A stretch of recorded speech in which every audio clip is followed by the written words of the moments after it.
Livro Semana 29 da Mentoria O Jogo da Vida. O Motorista e o Milionário, uma história sobre as escolhas que nos levam ao sucesso ou ao fracasso. Joaquim de Posada e Ellen Singer. Antes da parábola. Nascido em berço de ouro mas lançado na pobreza durante a adolescência, aprendi muito mais sobre os riscos do fracasso do que sobre os segredos do sucesso. Embora meus pais tenham conseguido se recuperar depois de perder tudo na meia-idade, eles jamais recobraram a mentalidade da prosperidade e eu absorvi seus medos de uma forma muito intensa. Esses temores alimentaram meu desejo de independência financeira e, de certa maneira, me levaram a ganhar a vida ensinando as pessoas como ser bem-sucedidas. Passei a dar palestras motivacionais que influenciaram milhares de executivos e atletas profissionais a baterem suas metas aplicando valiosos princípios do sucesso. Contudo, não percebi naquela ocasião que estava deixando de lado um termo importantíssimo da equação. Até que um dia eu li sobre a teoria dos bombons e minha vida mudou, do mesmo jeito que a sua vai mudar, para sempre. Depois que minha família perdeu tudo, as coisas nunca mais voltaram a ser como antes. Meus pais mudaram muito e eu também. Acho que papai vivia apavorado com a possibilidade de falir outra vez e, por conta disso, se tomou excessivamente cauteloso. Mesmo após ter recuperado a fortuna, continuou dirigindo um velho Chevrolet, só se permitiu comprar uma Mercedes aos 81 anos, e morreu nela 2 anos depois. No fundo, eu compartilhava 05 mesmos medos, mas reagi de forma diametralmente oposta, esbanjando todo meu dinheiro. Minha vida era de opulência, viagens, mulheres, presentes, carros de último tipo, joias caras. Não poupava um centavo sequer e pastava mais do que ganhava. Devorava todos os meus bombons assim que botava as mãos neles. A esta altura, você deve estar pensando por que meu pai não me fez parar. Por que não tentou incutir em mim os valores financeiros que havia aprendido? Ele nunca me ensinou o segredo das pessoas bem-sucedidas porque não sabia qual era. Meu pai foi capaz de pôr em prática alguns princípios essenciais não por conhecer a fórmula do sucesso, mas por ter medo de perder tudo de novo. Quando você é rico e de repente fica sem um tostão, aprende importantes lições de vida, mas nem sempre sobra tempo para pensar sobre elas e muito menos para passá-las adiante. Por isso, o segredo do sucesso continuou sendo um mistério para mim, um mistério que mais tarde resolvi desvendar. Queria não só compreendê-lo como também ser capaz de explicar. Porque algumas pessoas chegam lá e outras não. Porque algumas pessoas são bem-sucedidas enquanto outras falham. Porque 90% das pessoas que chegam aos 65 anos não são independentes financeiramente e têm de continuar trabalhando ou viver da previdência social ou rezar para que os filhos terminem a faculdade, arrumem um bom emprego e possam ajudá-las na fase final da vida. Comecei a dar palestras motivacionais há mais de 30 anos. Nesse período, já falei para plateias em cerca de 30 países e fiz conferências para algumas das melhores empresas do mundo, tendo angariado uma longa lista de clientes. Também trabalhei na área esportiva, motivando atletas da NBA, Associação Nacional de Basquete dos Estados Unidos e das Olimpíadas. E descobri que a questão central é a mesma, porque alguns atletas chegam ao topo e outros não. Evidentemente não se trata apenas de talento ou habilidade. O mundo está cheio de atletas brilhantes que nunca foram bem-sucedidos e de outros menos talentosos que construíram carreiras vitoriosas.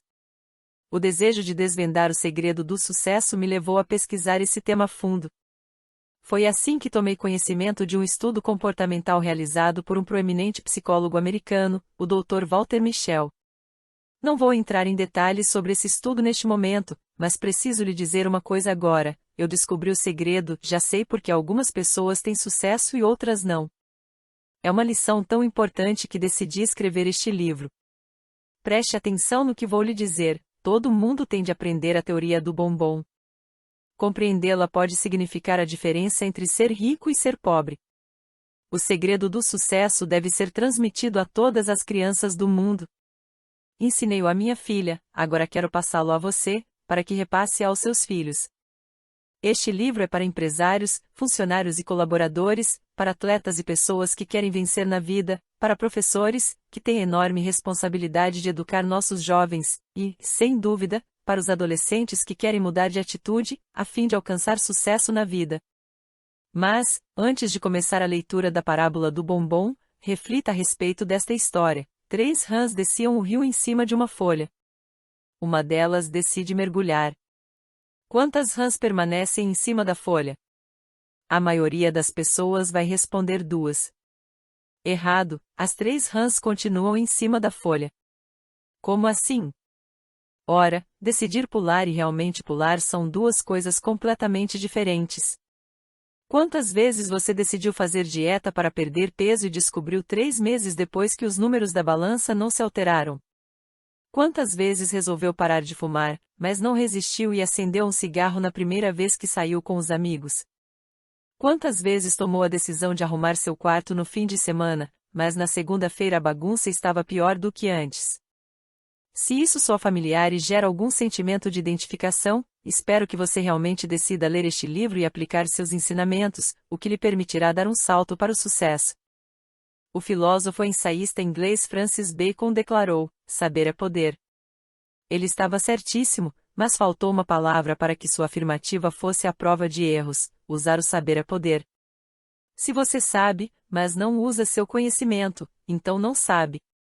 Simples assim. Leia o livro e pratique tudo o que aprender. Sua vida vai passar por uma revolução. Aprendi o segredo. Parei de devorar todos os meus bombons. Quando terminar esta leitura, você também terá parado de comer os seus. Capítulo 1. Devorar todos os bombons é uma atitude autodestrutiva. Normalmente tranquilo e seguro de si, Jonathan Patien parecia um pouco abatido ao deixar uma tensa reunião de negócios. Ao entrar na limusine, pôde ver seu motorista enfiando na boca o último pedaço de hambúrguer coberto com ketchup.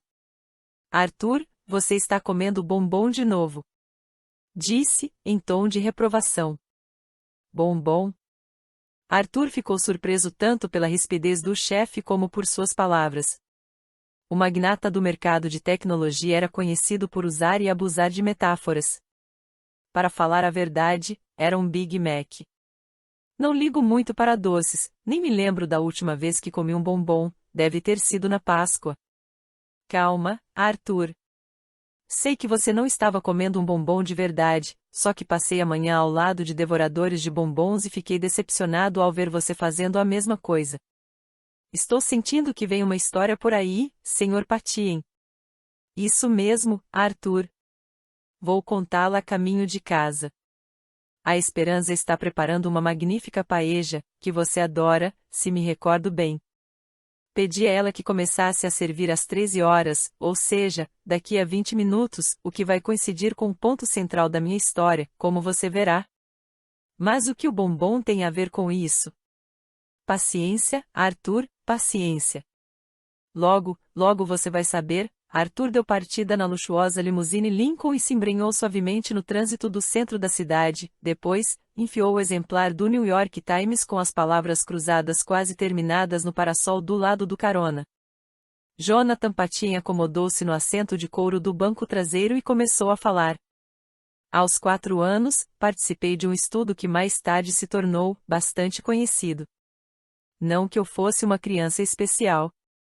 Simplesmente tinha a idade certa no momento certo. Meu pai fazia MBA em Stanford, e um de seus professores estava procurando meninos e meninas do pré-escolar para fazer parte de uma experiência sobre os efeitos da gratificação adiada.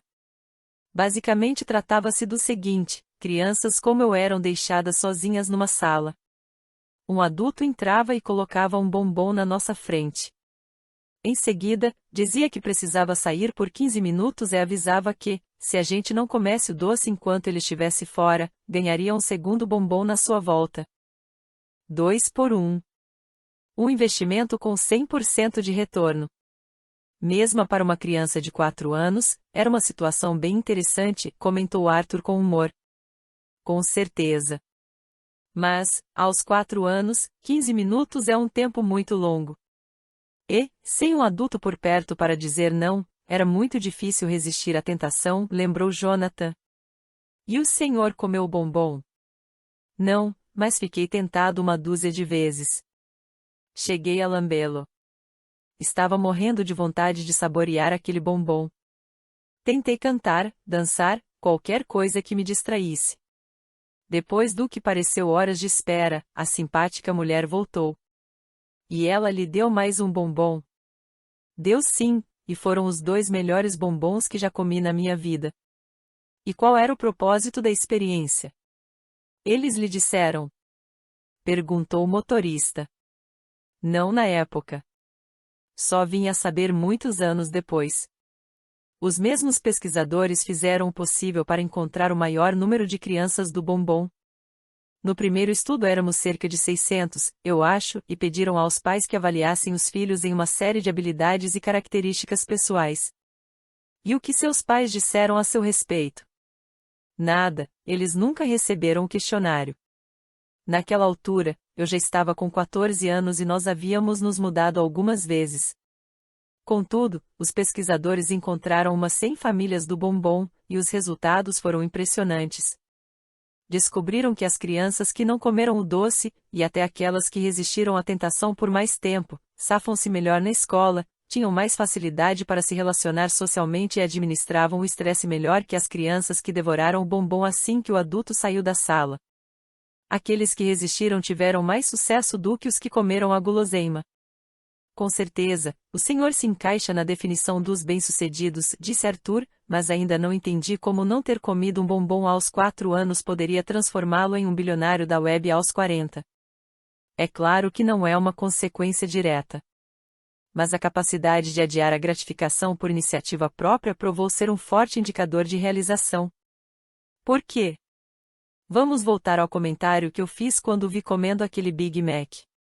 Ou melhor, tente lembrar o que você me disse hoje de manhã sobre a paeja da esperança. Ela não tinha prometido um prato caprichado para você comer no almoço? Para falar a verdade, ela disse que reservaria a melhor parte para mim, aquela com mais lagosta, revelou Arthur, sorrindo, mas não era para eu lhe contar. E, mesmo com toda essa mordomia, o que você estava fazendo 30 minutos antes de ela lhe servir a melhor paeja da cidade? Comendo um Big Mac, comendo bombom. Agora entendi. Não aguentei esperar pelo almoço e estraguei o apetite com uma coisa que posso ter a qualquer hora. Isso mesmo. Preferiu a gratificação instantânea, em vez de esperar por algo que realmente quisesse. Puxa vida, o senhor tem toda a razão. Mas ainda não entendi a moral da história. Será que comer ou não comer os bombons tem alguma relação com o fato de o senhor estar sentado no banco traseiro da limusine, relaxando, enquanto eu estou aqui, dirigindo?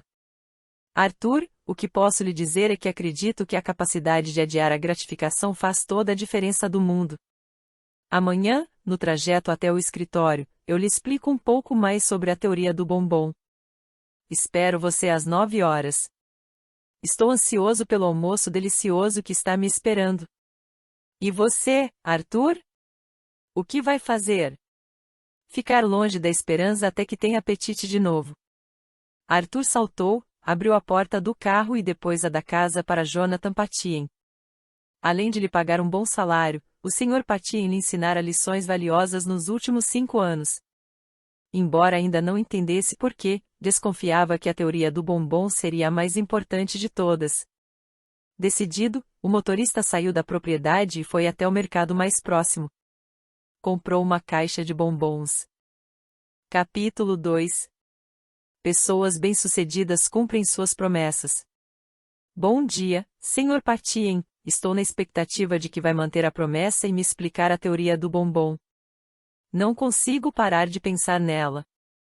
Vou lhe explicar o máximo que for possível durante o trajeto até o centro, mas podemos continuar conversando nos nossos próximos percursos e tentarei esclarecer tudo o que você quiser saber. Pessoas bem-sucedidas cumprem suas promessas, Arthur, disse Jonathan, acomodando-se no banco de trás, enquanto o motorista segurava a porta aberta. Será mesmo, Sr. Patien? A impressão que tenho é de que nos negócios só se ouve falar de gente trapaceando e quebrando promessas. Tem razão, Arthur, muita gente ganha rios de dinheiro sem honrar seus compromissos. Porém, mais cedo ou mais tarde, vem a punição. Além disso, quando as pessoas confiam em você, é mais provável que façam o que você quer. Mas essa é outra história. Arthur? Pois não, Sr. Patien. Apressou-se o motorista, ainda segurando a porta traseira. Se você entrar no carro, vai ouvir mais depressa a história do bombom. Opa! Desculpe, Sr. Patien. O motorista ajeitou o cap na cabeça e, ligeiro, entrou no carro e ligou o motor. Bem, Arthur, se me lembro direito, você estava querendo saber como funciona na prática a teoria do bombom. E também porque as crianças que resistiram ao bombom tiveram mais sucesso do que aquelas que o comeram. Isso mesmo. Quero saber se esse é o segredo do seu sucesso e, por outro lado, da minha performance limitada. Performance limitada. Falou bonito, Arthur. É por isso que você resolve palavras cruzadas com tanta facilidade. Obrigado. Sempre fui bom com palavras. Pena que não tenha muita chance de usá-las. Se quiser, você pode mudar isso, Arthur. Vou lhe mostrar como. Mas, antes, tente se lembrar de seus tempos de devorador de bombons. Vamos começar por quando você era jovem. Que tipo de carro dirigia? Puxa, Sr. Patien, tinha o carrão mais bacana de todos. Um Mustang vermelho, o xodó das garotas, até a menina que foi eleita Miss da cidade deu uma volta de carro comigo. E foi por isso que você escolheu o carro? Para pegar as garotas mais bonitas? Claro. E funcionava. Meu caderninho de telefone era recheado, de Angélica Zélia. Eu acredito. E como conseguiu pagar o carro, Arthur? Foi um presente? Não, meu pai me deu um dinheiro quando fiz 18 anos que eu usei para dar a entrada. Depois tive de arranjar 2 empregos, um para pagar as prestações e o seguro e outro para ter dinheiro para gastar com as meninas que queriam sair comigo. Mas, se o carro precisasse ir para a oficina, a situação se complicava. Eu era obrigado a fazer horas extras para conseguir consertar o carro antes do fim de semana. Estava no vermelho o tempo todo. Esse seu Mustang era um bombom gigante, não? O quê? Ah, é aquela história da gratificação instantânea, não? Eu tinha de ter o melhor carro e as garotas mais espetaculares imediatamente. Mas tudo isso ficou no passado. Há muito tempo não tenho nenhum dos dois. Hoje, não tenho sequer um carro, dirijo o seu. Quanto às mulheres, as mais sofisticadas certamente não estão interessadas em um sujeito que usa cap de motorista. É deprimente, Sr. Patien. Mas o sonho de todo rapaz não é ter um carrão e as garotas mais bonitas? Não aconteceu o mesmo com o senhor? Claro que eu também queria isso, Arthur. Morria de inveja de caras como você. Quer saber que carro eu dirigia naquela época? Um Fusca com 10 anos de uso, o carro mais barato que pude encontrar. Mas ele me levava para todo lado, do trabalho para a faculdade, e ocasionalmente eu convidava uma menina para dar um passeio. Nem eu, nem o carro atraíamos as garotas mais espetaculares. Porém, preferi investir meu dinheiro na faculdade, pois acreditava que os estudos eram a chave para eu conseguir todas as coisas que queria na vida. Não comi o bombom, mas veja o que recebi em troca. Milhões de bombons, Sr. Patien. E tenho certeza de que algumas doçuras de sabor e aparência excepcionais. Quando o senhor era solteiro, é claro. Tem razão, Arthur, disse Jonathan com um sorriso, embora esse não fosse o exemplo que eu tinha em mente. Preste atenção. Se eu lhe oferecesse $1 milhão hoje ou, como alternativa, $1 duplicado todos os dias durante 30 dias. O que você escolheria? Sr. Patien, não sou burro. Ficaria com $1 milhão. Não me diga que o senhor escolheria a ninharia de $1 duplicado todos os dias por 30 dias. Viu, Arthur? Você devorou de novo o bombom, escolheu o que estava à mão, em vez de ter uma visão de longo prazo. Deveria ter ficado com o dólar, pois assim ganharia mais de $500 milhões. Contudo, você optou por um único milhão. Não é possível. Não consigo acreditar. Porém, como o senhor jamais mentiu para mim, deve ser verdade. Arthur, esse é o impressionante poder de se resistir ao prazer imediato, ao bombom. $500 milhões em um mês é muito, muito melhor que $1 milhão em um dia. O senhor está começando a me convencer? Mas como eu posso aplicar essa teoria no meu dia a dia? Como o senhor põe esses conhecimentos em prática? Estamos chegando ao escritório, Arthur. Não vai dar tempo de responder a todas as suas perguntas. Mas vou lhe dar um exemplo rápido. Lembra-se do início da nossa conversa, ontem, quando reclamei que as pessoas que estavam na reunião eram devoradoras de bombons? Lembro, sim, acho que foi a primeira vez que vi sua gravata fora do lugar, Sr. Patien. Pois é, estávamos negociando com uma grande empresa da América Latina nossos cursos de técnicas de venda via internet. Eles queriam comprar apenas um curso, o que mesmo assim representaria um negócio de $1 milhão. Por causa do tamanho da companhia. Como sempre, eu estava tentando vender um pacote mais completo de serviços, cursos e seminários, o que significaria o estabelecimento de um relacionamento de longo prazo com a empresa, um contrato de $10 milhões para começar, e uma promissora ligação com o mercado latino-americano. E o que foi que aconteceu?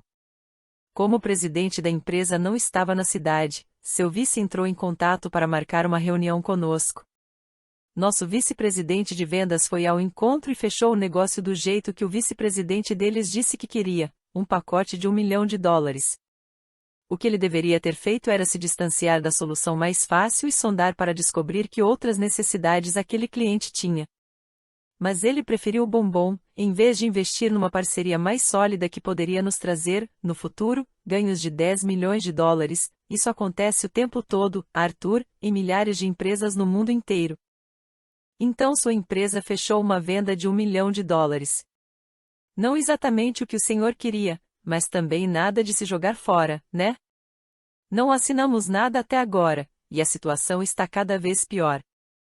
Ontem o presidente da empresa me ligou, querendo saber por que havíamos voltado atrás na nossa proposta de um relacionamento de longo prazo.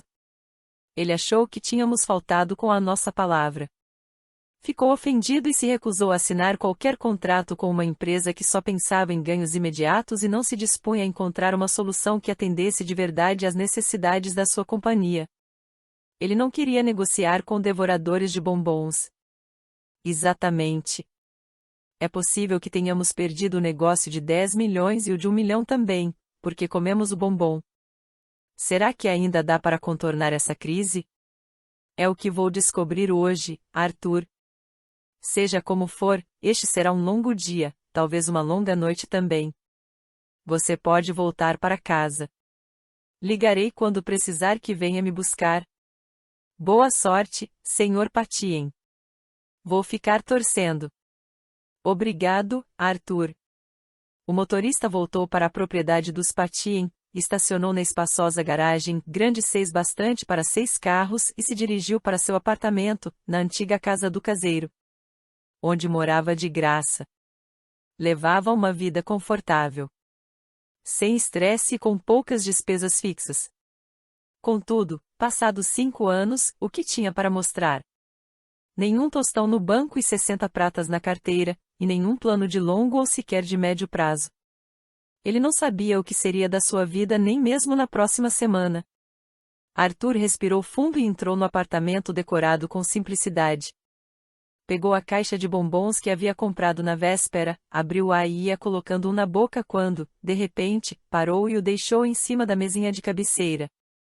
Se ainda estiver aí amanhã de manhã, falou para si mesmo. Vou comer 2. Capítulo 3. Treinando para resistir ao bombom. A importância da confiança e o poder da influência. Ao acordar na manhã seguinte, Arthur tirou o segundo bombom da caixa e pensou em comer os 5-2. Depois, resolveu esperar. Poderia saboreá-los quando voltasse para casa, à noite, ou comer 4 na manhã seguinte. No momento, estava faminta de informações que Jonathan Patien pudesse lhe dar e tinha um percurso de no mínimo 1 hora para consegui-las. O chefe havia pernoitado na cidade e estava à espera do motorista para levá-lo a uma reunião num local bem distante. O senhor está com uma aparência ótima. Matou alguns devoradores de bombons ontem à noite? Não, mas consegui converter alguns. Tive uma longa conversa com o presidente da empresa latino-americana, até lhe contei minha teoria do bombom. No final ele fechou o negócio de 10 milhões de dólares sob uma condição: eu tenho de incluir essa história numa série de cursos. Que maravilha, Sr. Patien! Estou impressionado. O senhor começou negociando um contrato de 1 milhão de dólares. Transformou-o em um acordo de 10 milhões de dólares, depois viu o negócio voltar à casa de 1 milhão de dólares, em seguida cair para $0 a novamente chegar a 10 milhões de dólares. É o milagre da multiplicação dos bombons. Obrigado, Arthur. É realmente gratificante. Se estiver disposto a ouvir, eu lhe contarei outra história hoje. Claro que sim, Sr. Patien. Está relacionada com a teoria dos bombons? Primeiro eu lhe conto a história, Arthur, depois você faz sua própria análise e me diz a que conclusão chegou. Está em. Sou todo ouvidos. Há muitos anos, tive o prazer de conhecer Arun Gandhi, neto do grande Mahatma Gandhi. Aí está uma pessoa que certamente não devorava os bombons. Brincou o motorista. Com consequência, ele não comia nada, como forma de protesto. Para tentar alcançar seus objetivos. Você está certo, Arthur. E Mahatma Gandhi era bem modesta a respeito de suas conquistas pacíficas. Sabe o que ele disse certa vez sobre o segredo do sucesso? Não, mas o senhor vai me contar. Não é? Se me lembro bem das palavras, foi algo assim: asseguro a vocês que não sou mais que um homem comum, com habilidades abaixo da média. Estou absolutamente convencido de que qualquer homem ou mulher pode realizar zero que realizei, se fizer o mesmo esforço e cultivar a mesma esperança e fé. Esforço e fé. O senhor acredita nisso? Acredito, sim. São caminhos mais longos para o sucesso, porém mais promissores e com maiores recompensas. Bombons gigantes. Então, o que aconteceu quando o senhor conheceu o neto de Gandhi? Ele tinha um respeito enorme por Mahatma, é claro. Seu pai o mandou passar uma temporada com o avô dos 12 aos 13 anos e meio. Minha mãe teria adorado poder me mandar para qualquer lugar quando eu tinha essa idade. Tenho certeza de que meu pai também teria adorado. Meninos na pré-adolescência são terríveis. Arun me disse que aprendeu muito com Mahatma sobre disciplina e sobre como usar o poder de forma inteligente. Mahatma, por exemplo, pegava o dinheiro que recebia por seu autógrafo, ele reconhecia o valor da sua assinatura, e o distribuía entre os pobres. Entretanto, Arun atribui ao próprio pai a lição mais importante que aprendeu na vida, aos 18 anos. Jonathan fez uma pausa e Arthur olhou para ele pelo retrovisor, ansioso para ouvir o restante da história. Arun me contou que certa vez seu pai lhe pediu que o levasse até uma reunião, depois colocasse o carro na oficina e esperasse o concerto ficar pronto para ir buscá-lo no escritório às 5 horas da tarde, no máximo. O pai de Arun disse que vinha trabalhando muito e frisou que, naquele dia, gostaria de sair às 5 em ponto. Arun prometeu ao pai que estaria lá no horário combinado. Ele levou o carro para a oficina e ficou aguardando. Por volta das 13h30, quando ia sair para comer alguma coisa, o mecânico lhe devolveu as chaves, dizendo que tinha acabado o serviço. Aposto que isso não vai dar certo. Um rapaz sozinho com um carro durante tantas horas. Disse Arthur. Você tem toda a razão. Arun resolveu dar uma volta de carro para matar o tempo, parou para fazer um lanche e decidiu ir ao cinema.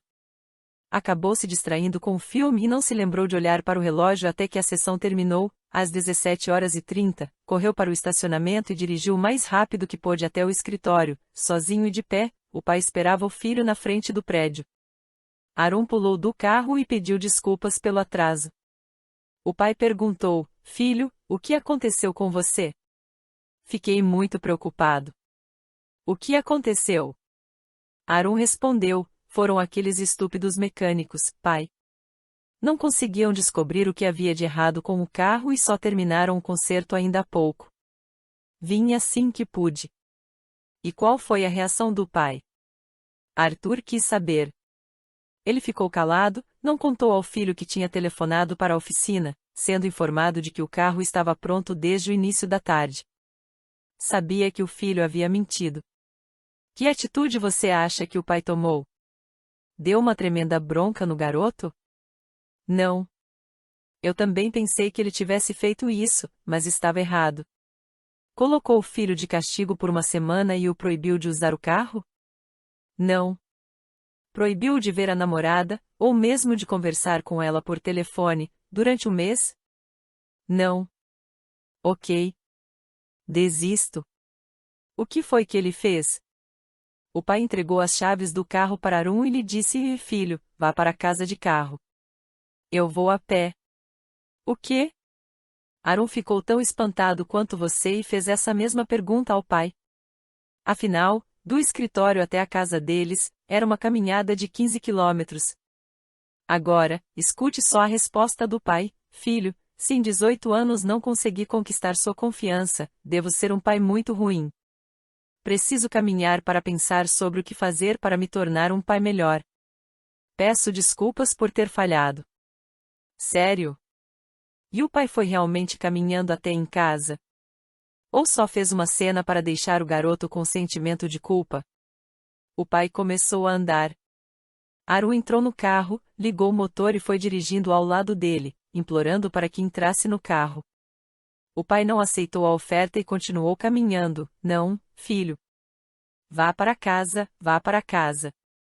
Arun foi dirigindo devagar, ao lado do pai, por todo o caminho, pedindo, implorando para que entrasse no carro. O pai continuou recusando a carona. Cerca de 5 horas depois, às 23 horas, os dois chegaram em casa. Impressionante. E o que aconteceu então? Nada, o pai entrou em casa e foi para a cama. Depois de ouvir essa história, perguntei ao Arun o que ele havia aprendido com essa experiência e ele me deu a seguinte resposta: desde aquele dia, nunca mais menti para ninguém. Incrível, Sr. Patien. É mesmo, Arthur. Eu aprendi muitas lições com essa história. O que o senhor aprendeu? Antes eu gostaria de saber os 6 que você aprendeu. Você acha que essa história tem alguma relação com a teoria do bombom? O motorista ficou calado por vários minutos, o que era muito raro. Estavam quase chegando ao destino quando ele disse: a saída mais fácil para o problema teria sido grilar, ameaçar e bater, ou seja, castigar o rapaz. Se eu fosse o pai, isso teria me parecido a melhor coisa a fazer naquela hora. E me traria uma gratificação imediata. Contudo, pensando na educação do garoto, essa atitude equivaleria a comer bombom. O pai dando uma broca, o filho se arrependendo.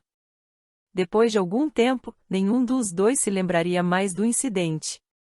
Sinceramente, o filho poderia ter feito coisas piores. Se o pai tivesse dado uma surra nele por ter chegado atrasado e mentido, o menino se sentiria punido. Talvez ficasse arrependido, ressentido ou amedrontado. Mas o episódio acabaria sendo considerado uma dessas bobagens de adolescentes. Mas, como o pai adiou sua gratificação, não entendo como ele teve tanto autocontrole, exerceu uma imensa influência sobre o filho. Deu-lhe uma lição para o resto da vida. É isso? Sim, Arthur, concordo com você. A história põe em evidência 2 aspectos importantes: o tamanho da força de vontade que a gente precisa ter para não comer o bombom de imediato e, ao mesmo tempo, a extensão do impacto que produzimos se conseguimos não cair em tentação, e sim focalizar nas recompensas a longo prazo. Que outras lições o senhor aprendeu? Que não temos condições de controlar os outros nem a maioria dos acontecimentos, mas podemos controlar nossas atitudes. E nossa reação diante das circunstâncias pode produzir um impacto colossal na forma como as outras pessoas se comportam. Nossa atitude diante de um problema, ou como reagimos a ele, é mais importante do que o incidente propriamente dito. Quando damos um bom exemplo, passamos a ter um tremendo poder de influência, o poder de persuasão, sem dúvida, a mais poderosa ferramenta para o sucesso. Como assim? Mais cedo ou mais tarde. Todas as pessoas bem-sucedidas entendem um princípio fundamental: para conseguir o que desejam, precisam fazer com que os outros tenham vontade de ajudá-las. Existem apenas 6 maneiras de garantir que as pessoas se disponham a fazer determinada coisa: por força da lei, por causa do emocional, de dinheiro, pelo uso de força física, por pressão emocional, seduzidas pela beleza física ou por meio de persuasão. Dentre todas elas, a persuasão é a que tem mais força. Ela eleva você a um patamar superior. O pai de Arun Gandhi persuadiu o filho a ser sincero pelo resto da vida. Eu convenci o presidente da empresa latino-americana a assinar um contrato de 10 milhões de dólares e espero ter conseguido influenciar meu vice-presidente de vendas e tê-lo feito parar de comer bombons. Muito interessante, Sr. Patien. Estamos quase chegando ao local de sua próxima reunião. De certo modo, eu lamento que o trânsito não estivesse mais engarrafado. O senhor teria tido tempo de me contar outras histórias. Ando fazendo anotações. Não quando estou dirigindo, é óbvio, mas ao chegar em casa. Poderia resumir o que conversamos hoje? Claro, Arthur. Anote aí, pessoas bem-sucedidas estão dispostas a fazer coisas que pessoas mal-sucedidas não querem fazer. Essa é a minha filosofia. Prometo que amanhã lhe contarei mais uma história para ilustrar o que acabei de dizer. Assim que chegou em casa, Arthur viu os 2 bombons em cima da mesinha de cabeceira e sorriu. Embora estivesse com fome, não se sentiu tentado a comê-los, queria ver quantos conseguiria juntar. Pegou um caderno e escreveu as lições que havia aprendido até aquele ponto. Não coma o bombom logo de saída. Espere pelo momento certo. Assim poderá comer mais bombons. Pessoas bem-sucedidas cumprem o que prometem. $1 duplicado todo dia por 30 dias equivale a mais de 500 milhões de dólares.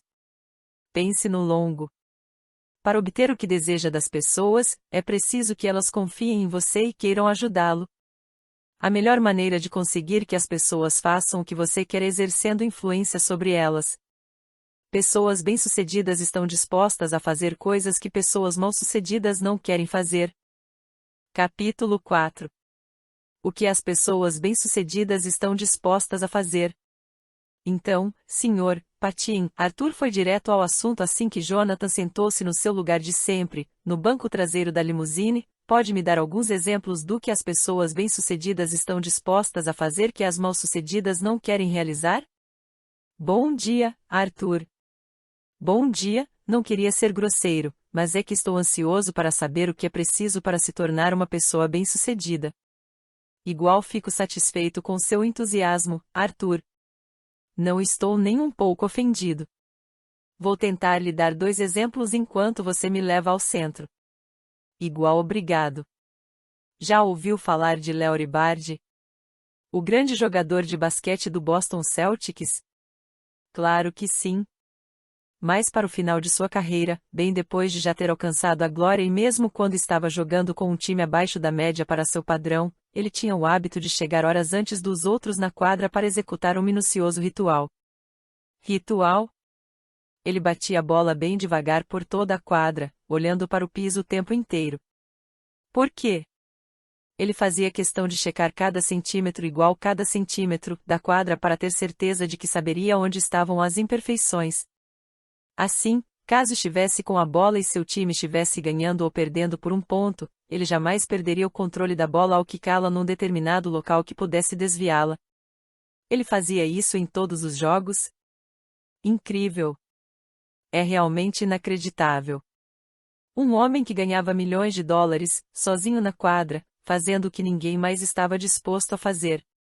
Ele obteve sucesso porque assumiu responsabilidades e desafios que as pessoas mal-sucedidas não queriam encarar. Larry Bird tinha uma habilidade especial como jogador de basquete, arremessar a bola. Mas faltavam-lhe muitos dos atributos de um craque. Ele não saltava nem corria muito bem, só sabia fazer cesta. Não era melhor que ninguém em nenhum outro quesito, mesmo assim é considerado um dos 50 melhores jogadores da história do basquetebol. Jonathan ficou em silêncio por um momento, deixando Arthur digerir a informação antes de continuar. Ele estava disposto a trabalhar com mais determinação e mais inteligência que qualquer outro, por isso obteve sucesso enquanto jogadores naturalmente mais talentosos não conseguiram chegar lá.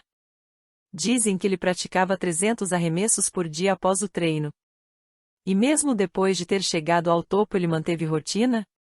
Quando poderia ficar numa boa, comendo caixas e caixas de bombons e usufruindo seu salário multimilionário? É realmente impressionante, disse o motorista. Em vez de curtir a aposentadoria, ele continuou dando duro. Pois é. Para ele, cada jogo era como o primeiro.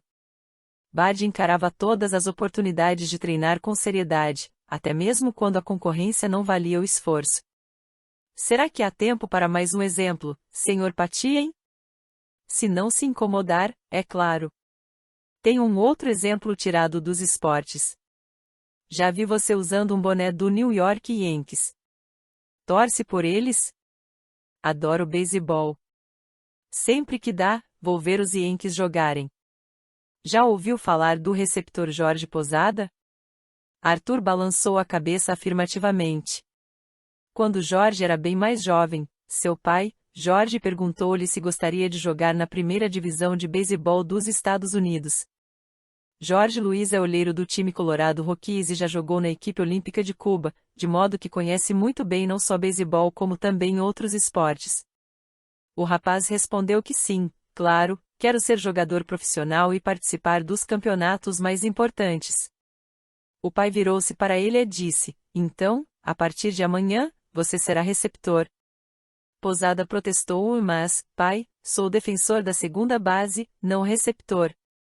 O jovem implorou ao pai que o deixasse jogar na segunda base, mas ele foi categórico: se quiser jogar na primeira divisão algum dia, você terá de ser receptor. Acredite em mim, sei do que estou falando. E o rapaz aceitou? Perguntou Arthur. Ele concordou e, no dia seguinte, começou a jogar como receptor. O treinador do time em que atuava na época não queria um receptor e expulsou-o da equipe. O jovem começou a procurar outro time. Finalmente, um deles aceitou-o como reserva. Um dia, o titular da posição machucou o joelho e Posada entrou para substituí-lo. Não era muito bom, mas tinha a habilidade necessária, e o treinador estava disposto a investir nele. Passado um tempo, Jorge Luiz perguntou de novo ao filho se ele queria participar dos times da primeira divisão. Quando Posada falou que sim, o pai surpreendeu outra vez: bem. Então amanhã você começa a rebater com a esquerda. O rapaz argumentou que era destro e recebeu a seguinte resposta: se quiser chegar às grandes ligas, você terá de se tornar um jogador que sabe rebater com as duas mãos. Que loucura! Exclamou Arthur. Pois é, mas Posada concordou e começou a rebater com a esquerda, errou 16 vezes consecutivas até acertar uma, na contagem do próprio Jorge. Pelas contas do pai foram 23 vezes. Bem, em 1998, Jorge Posada marcou 19 home runs, dos quais 17 foram com a esquerda. Em 2000, marcou um home run com a esquerda e outro com a direita. No mesmo jogo, Bernie Williams fez a mesma coisa, e foi a primeira vez na história do beisebol que dois jogadores do mesmo time conseguiram essa façanha. Posada marcou 28 home runs naquele ano e participou do amistoso All-Star Game, com os maiores craques do beisebol. Em 2001 foram 22 home runs. Em 2003, também chegou ao All-Star Game e assinou um contrato de $51 milhões. O melhor de tudo é que ele marcou 30 home runs, igualando-se a Yogi Berra no recorde de maior número de home runs marcados por um receptor na história dos Yankees. E agora já sei a razão de todo esse sucesso: ele estava disposto a superar obstáculos que outros jogadores não queriam enfrentar. Isso mesmo. Concordou em ser receptor quando achava que devia estar na segunda base, encarou o desafio de aprender a rebater com a esquerda embora fosse destro. Para ter sucesso, estava disposto a fazer escolhas e sacrifícios que pessoas mal-sucedidas não fariam. Sr. Patien, muito obrigado por me contar essas histórias. Tenho pensado em como aplicar essas lições em minha vida, mas tenho uma dúvida. Naquela pesquisa do bombom, as crianças tinham de 4 a 6 anos e parece que ficou comprovado que o fato de comerem ou não os doces no passado foi determinante para alcançarem o sucesso no futuro. Então o que acontece com devoradores de bombons como eu? Será que podemos mudar e ser bem-sucedidos ou estamos condenados a comer todos os bombons que aparecerem na nossa frente, pelo resto de nossas vidas? Sempre é possível mudar, Arthur. Se eu não acreditasse nisso, nem perderia tempo lhe contando essas histórias. É claro que é mais fácil resistir aos bombons na fase adulta se você tiver treinado a adiar sua gratificação a vida toda. Mas também seria mais fácil rebater com as duas mãos sendo ambidestro, em vez de destro ou canhoto. O sucesso não depende de circunstâncias passadas ou atuais. Depende da disposição para se fazer o que é preciso. Quando você demonstrar essa força de vontade, estará dando 6 primeiro passo para se tornar bem-sucedido. A palavra mais importante é agora. Ótima notícia, se patiem. Acho que entendi. O que determina nosso futuro não é o que fizemos no passado, e sim o que estamos dispostos a fazer no presente. Isso mesmo, Arthur, a pergunta que você deve se fazer é: o que estou disposto a fazer hoje para ter sucesso amanhã? São muitas informações novas e tenho de refletir sobre elas. O pior é que o Senhor não estará por perto para esclarecer minhas dúvidas. O Senhor vai mesmo para Buenos Aires amanhã de manhã? Vou, sim. E fico lá 5 dias. Teremos muito que conversar quando eu voltar. Arthur anotou em seu caderno naquela noite. O sucesso não depende de você ter comido ou deixado de comer o bombom no passado. O sucesso depende daquilo que você está disposto a fazer hoje para se tornar bem-sucedido amanhã. O motorista olhou para os 4 bombons que ainda estavam em cima da mesinha de cabeceira. No dia seguinte, teria 8, quando o Sr. Patien retornasse. Se não tivesse comido nenhum, teria 16, 32, 64, 128 bombons. Precisaria comprar várias caixas de bombons. Arthur abriu a carteira e ficou surpreso ao descobrir que, na véspera do pagamento semanal, ainda tinha quase $200.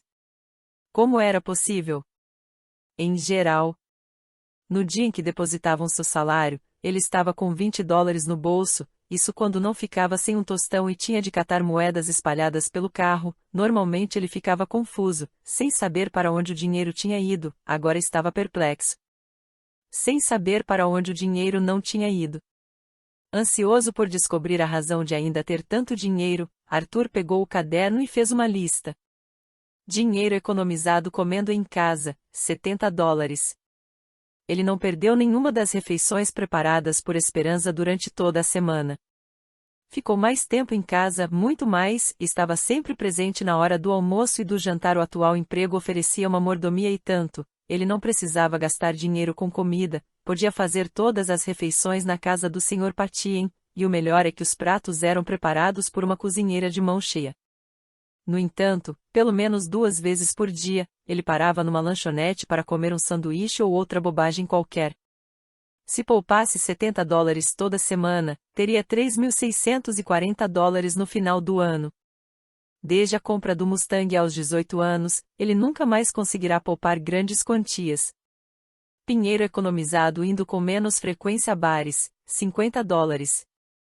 Arthur não era de beber muito, mas costumava ir 1 ou 2 vezes por semana a algum barzinho.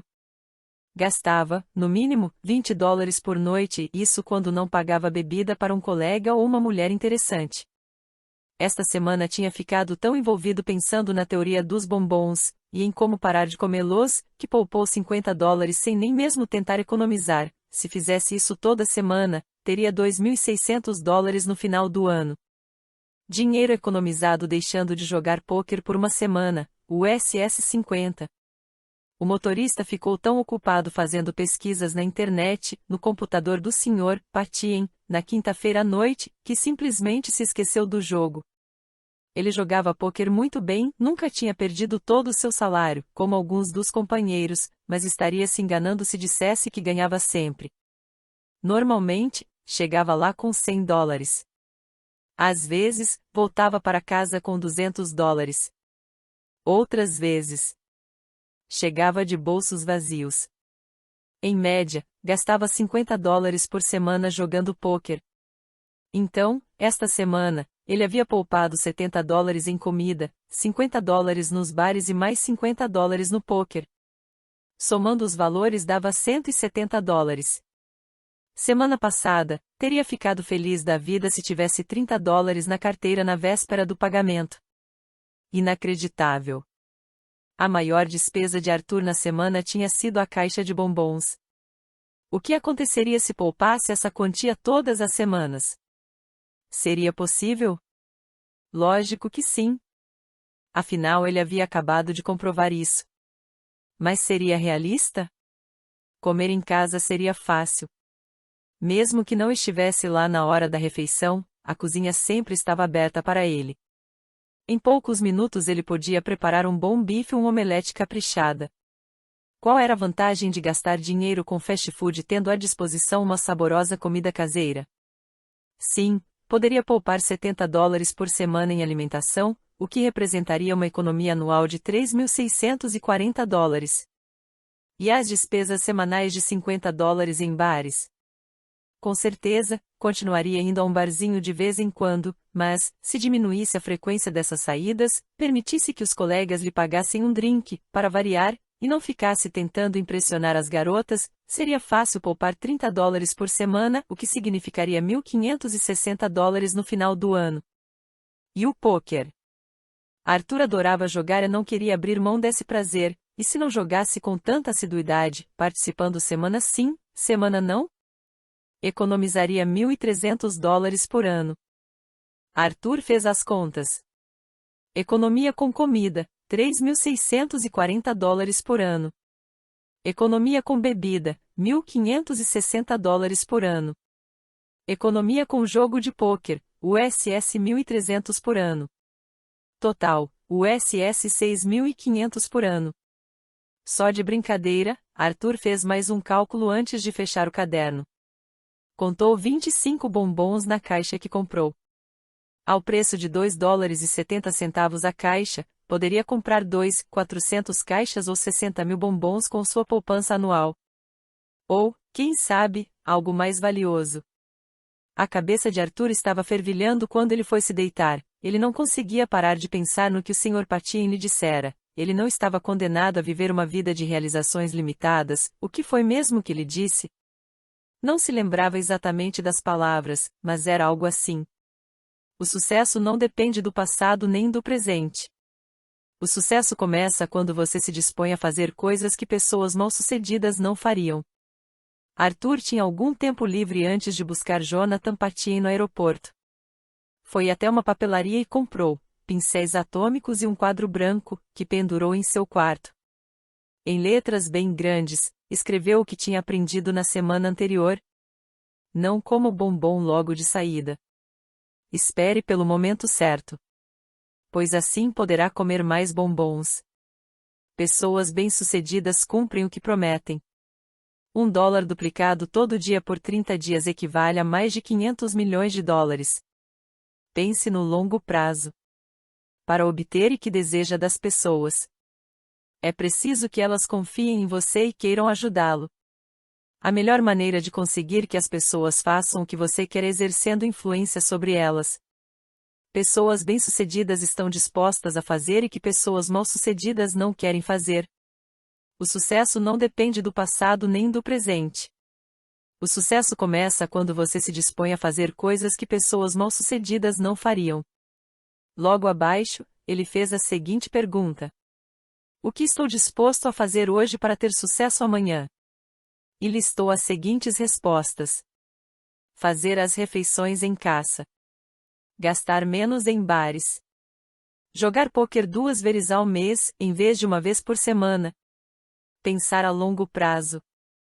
Capítulo 5. A multiplicação dos bombons, obedecendo à regra dos 30 segundos. Arthur era o primeiro na fila das limusines, em frente ao setor de desembarque do aeroporto, quando Jonathan Patini retornou de Buenos Aires. Saltou do carro e segurou as malas do chefe. Bem-vindo, Sr. Patini. Fez boa viagem? Os argentinos trataram o senhor bem? Deu tempo para dançar uns tangos? Está tudo bem, Arthur, e com você? A viagem a Buenos Aires foi ótima, obrigado. Infelizmente, não tive nenhuma oportunidade de dançar. Mas pensei sobre as nossas conversas durante a viagem. Na verdade, a teoria do bombom se aplica tanto a países quanto a pessoas. Os argentinos, por exemplo, estão passando por um período muito difícil. Como assim? Bem, a Argentina é um país muito rico em termos de recursos naturais, no entanto passou por uma grave crise econômica. Há muitos anos, o país era a 8ª economia do mundo. Agora, a situação não está nada boa, não tão ruim quanto em Cuba ou no Haiti, mas em crise de qualquer maneira. Por quê? É uma questão muito complexa. São várias as razões. Corrupção no governo é uma delas, embora 04 argentinos estejam tentando combater esse problema. Outros motivos são a falta de planejamento e a falta de motivação da população, que é causada muitas vezes pela postura dos líderes políticos. O principal, contudo, é que a Argentina gastou mais do que produziu, um caso típico de comer os bombons cedo demais. Veja, por exemplo, Japão, Singapura, Malásia ou Coreia do Sul. O desenvolvimento deles foi muito superior ao de muitos países da América Latina. E por quê? Bem, eles não comeram todos os bombons, Arthur, pouparam muitos deles. Sou americano descendente de cubanos, por isso lamento profundamente pelos latino-americanos. Eles são bons e possuem as condições necessárias para ser bem-sucedidos. Juntos, detêm cerca de 35% dos recursos do mundo, porém são responsáveis por apenas 9% da produtividade mundial. Precisamos mudar isso, Arthur, e um dos meus objetivos na vida é ajudar os países da América Latina a se desenvolverem e alcançarem maior sucesso. O uso da internet, que está crescendo de forma impressionante, será fundamental para tirá-los da difícil situação em que se encontram. O senhor acha que os asiáticos são mais espertos do que os latino-americanos? Não, Arthur. Há gente muito inteligente em ambas as regiões. Acho que essas diferenças têm a ver com a cultura. Falando nisso, Sr. Patien, lembra-se de que há algum tempo o senhor disse que eu podia usar o computador do quarto de jogos? Claro que sim, por quê? Bem, espero que não fique chateado, mas usei-o enquanto o senhor estava fora. Não tinha certeza se a oferta ainda estava de pé depois de tanto tempo. Sinto muito, se fui inconveniente. Se me lembro bem, eu lhe disse que poderia usar o computador quando ninguém estivesse usando, desde que fizesse isso com responsabilidade. Não foi isso? Sim, senhor. Você usou o computador para visitar sites pornográficos? De jeito nenhum. Fazer apostas? Não. Entrar em sites de compra e venda para dar lances sem ter condições de pagar? Não, senhor Patien. Se você agiu com responsabilidade, pode continuar a usá-lo. Obrigado, não vai querer saber por que usei o computador? Não, Arthur, tenho certeza de que me dirá na hora certa. Acho ótimo que se interesse por computadores. Eles são uma fonte inestimável de informação. É o que estou descobrindo, Sr. Patien. Mais alguma coisa? Um pouco antes de viajar você me perguntou a respeito da capacidade de resistir aos bombons. Mais alguma dúvida em relação a isso? Ando precisando de inspiração, de exemplos que possa seguir. Já lhe contei que meu pai estudou em Stanford, e que foi por isso que acabei sendo recrutado para a pesquisa do bombom, mas nunca expliquei como ele foi parar lá e quanto foi importante para ele fazer o mestrado. Em Cuba, meu pai era um jornalista renomado, havia escrito 17 livros e conhecia Fidel Castro, a quem se opunha abertamente. Quando deixou o país, meu pai não possuía um centavo sequer, tinham-lhe tirado tudo. Além disso, mamãe estava grávida de mim.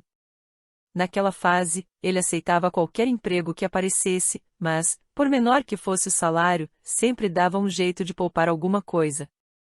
Diante da dificuldade de trabalhar como jornalista nos Estados Unidos, ele decidiu mudar de profissão. Começou a solicitar vaga nas universidades, até que conseguiu uma bolsa em Stanford, uma das maiores universidades do país. Teve de continuar trabalhando para arcar com as despesas da casa, mas conseguiu dar conta das coisas. Puxa, não sabia que o seu pai tinha enfrentado tantas dificuldades, comentou Arthur. Isso foi muito importante para a minha formação. Meu pai passou todos esses princípios para mim. Aos 13 anos, quando comecei a fazer pequenos serviços para os vizinhos a fim de ganhar uns trocados, ele insistiu para que eu abrisse uma poupança e guardasse algum dinheiro. Também me estimulou a tentar entrar nas melhores universidades do país. Eu me graduei e fiz MBA na Universidade de Colômbia. Hoje vejo que meu pai tinha razão. É muito mais fácil conseguir um bom emprego quando se tem um diploma de uma boa universidade. A Xerox me contratou logo depois que me formei e, em pouco tempo, eu estava recebendo um bom salário. A lembrança do meu pai se esforçando para economizar um pouco, mesmo quando o dinheiro mal dava para pagar a comida, me fez poupar 10% de tudo que ganhava. Também resolvi entrar para o plano de previdência privada da empresa, a Xerox. Assim como outras companhias, dava uma contrapartida equivalente à minha colaboração para o fundo. Tudo estava correndo bem, eu recebia aumentos e promoções, tinha uma posição confortável e era relativamente bem-sucedido. E, então, seis que aconteceu?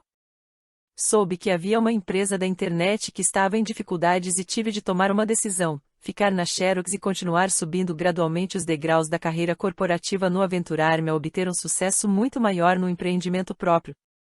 Felizmente, alguns amigos da Xerox resolveram tentar a sorte comigo e compramos a Hachette Publishing Inc. Remodelamos a empresa para melhor atender às necessidades do público, passando a trabalhar com web design e marketing na internet. Depois, aproveitando a experiência em treinamento de executivos e de vendedores que adquiri na Xerox, conseguimos nos expandir oferecendo cursos via internet.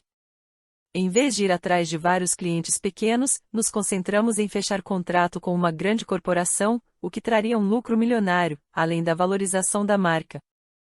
Mas o que isso tem a ver com a teoria do bombom, Sr. Patien?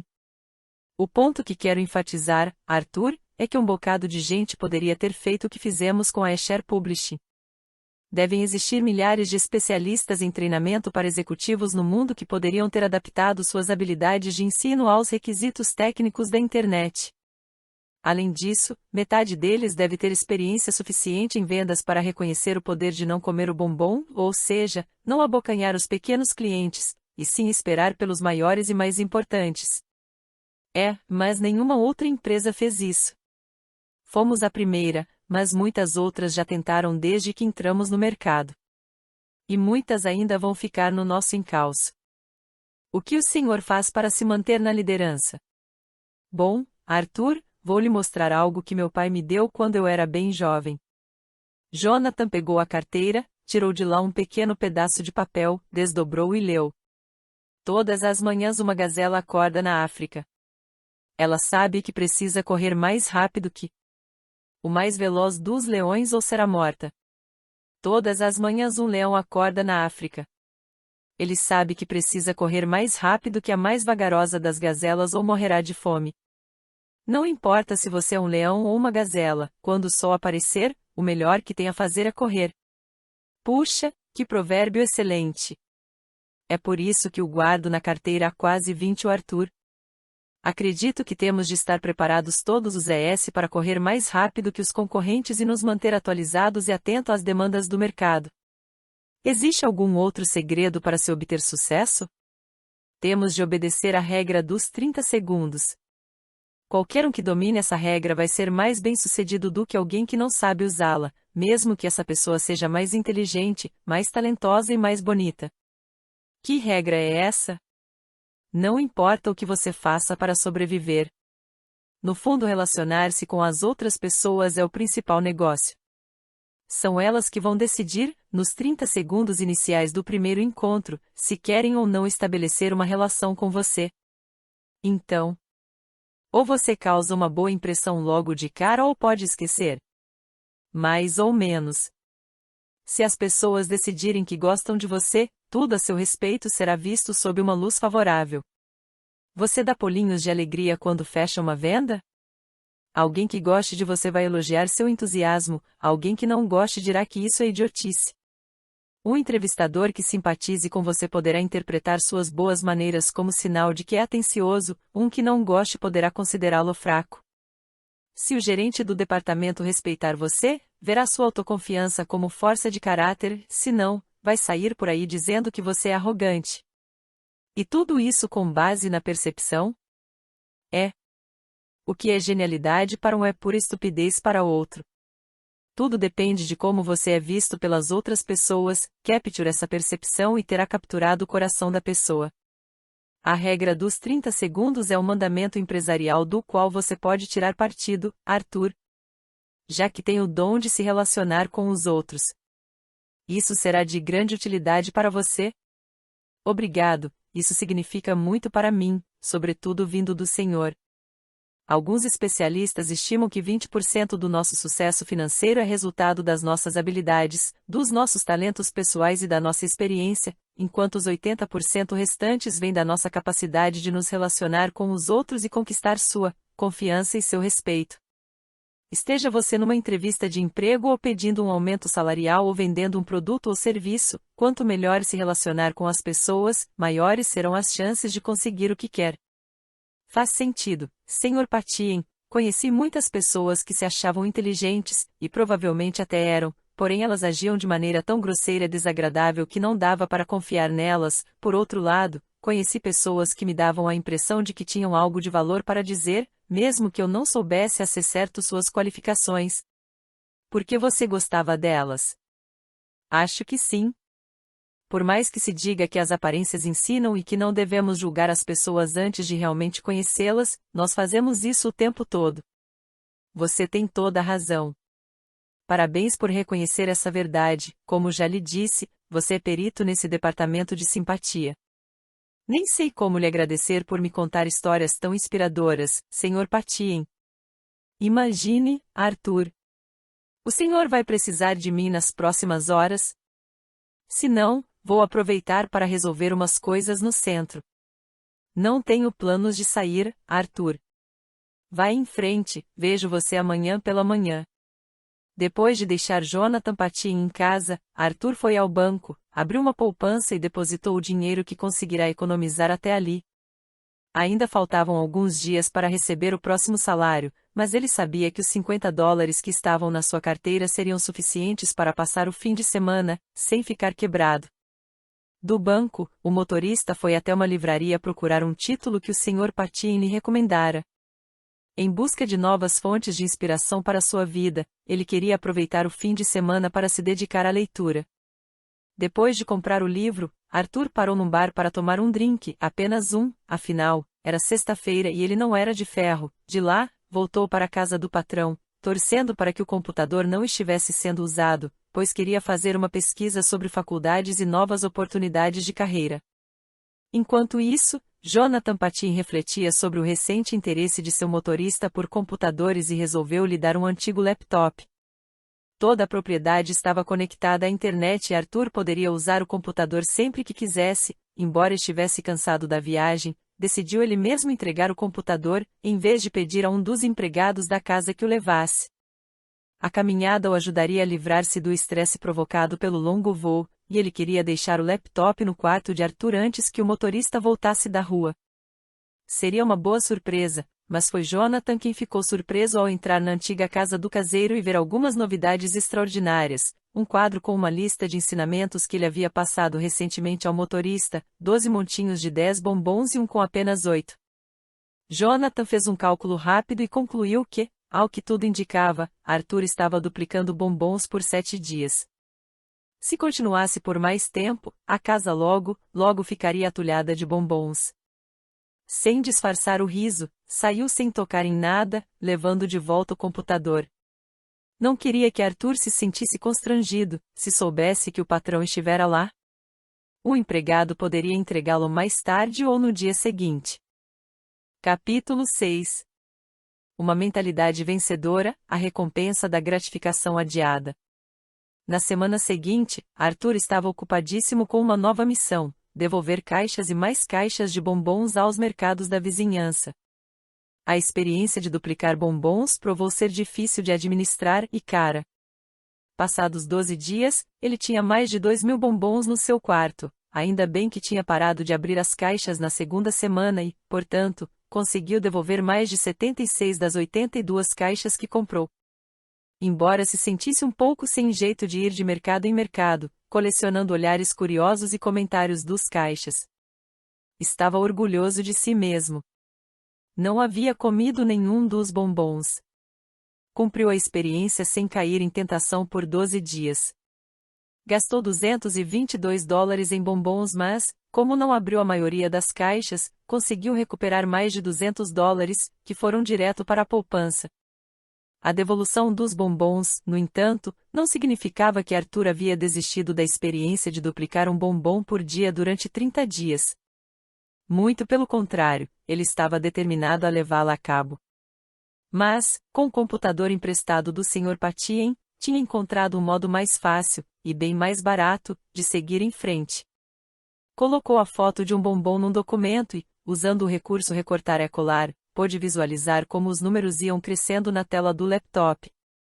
E para manter um registro do crescimento, também preparou uma tabela.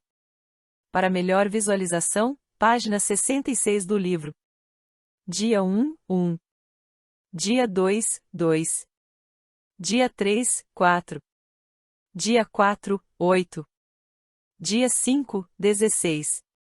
Dia 6, 32. Dia 7, 64. Dia 8, 128. Dia 9, 256. Dia 10, 512. Dia 11, 1024. Dia 12, 2048.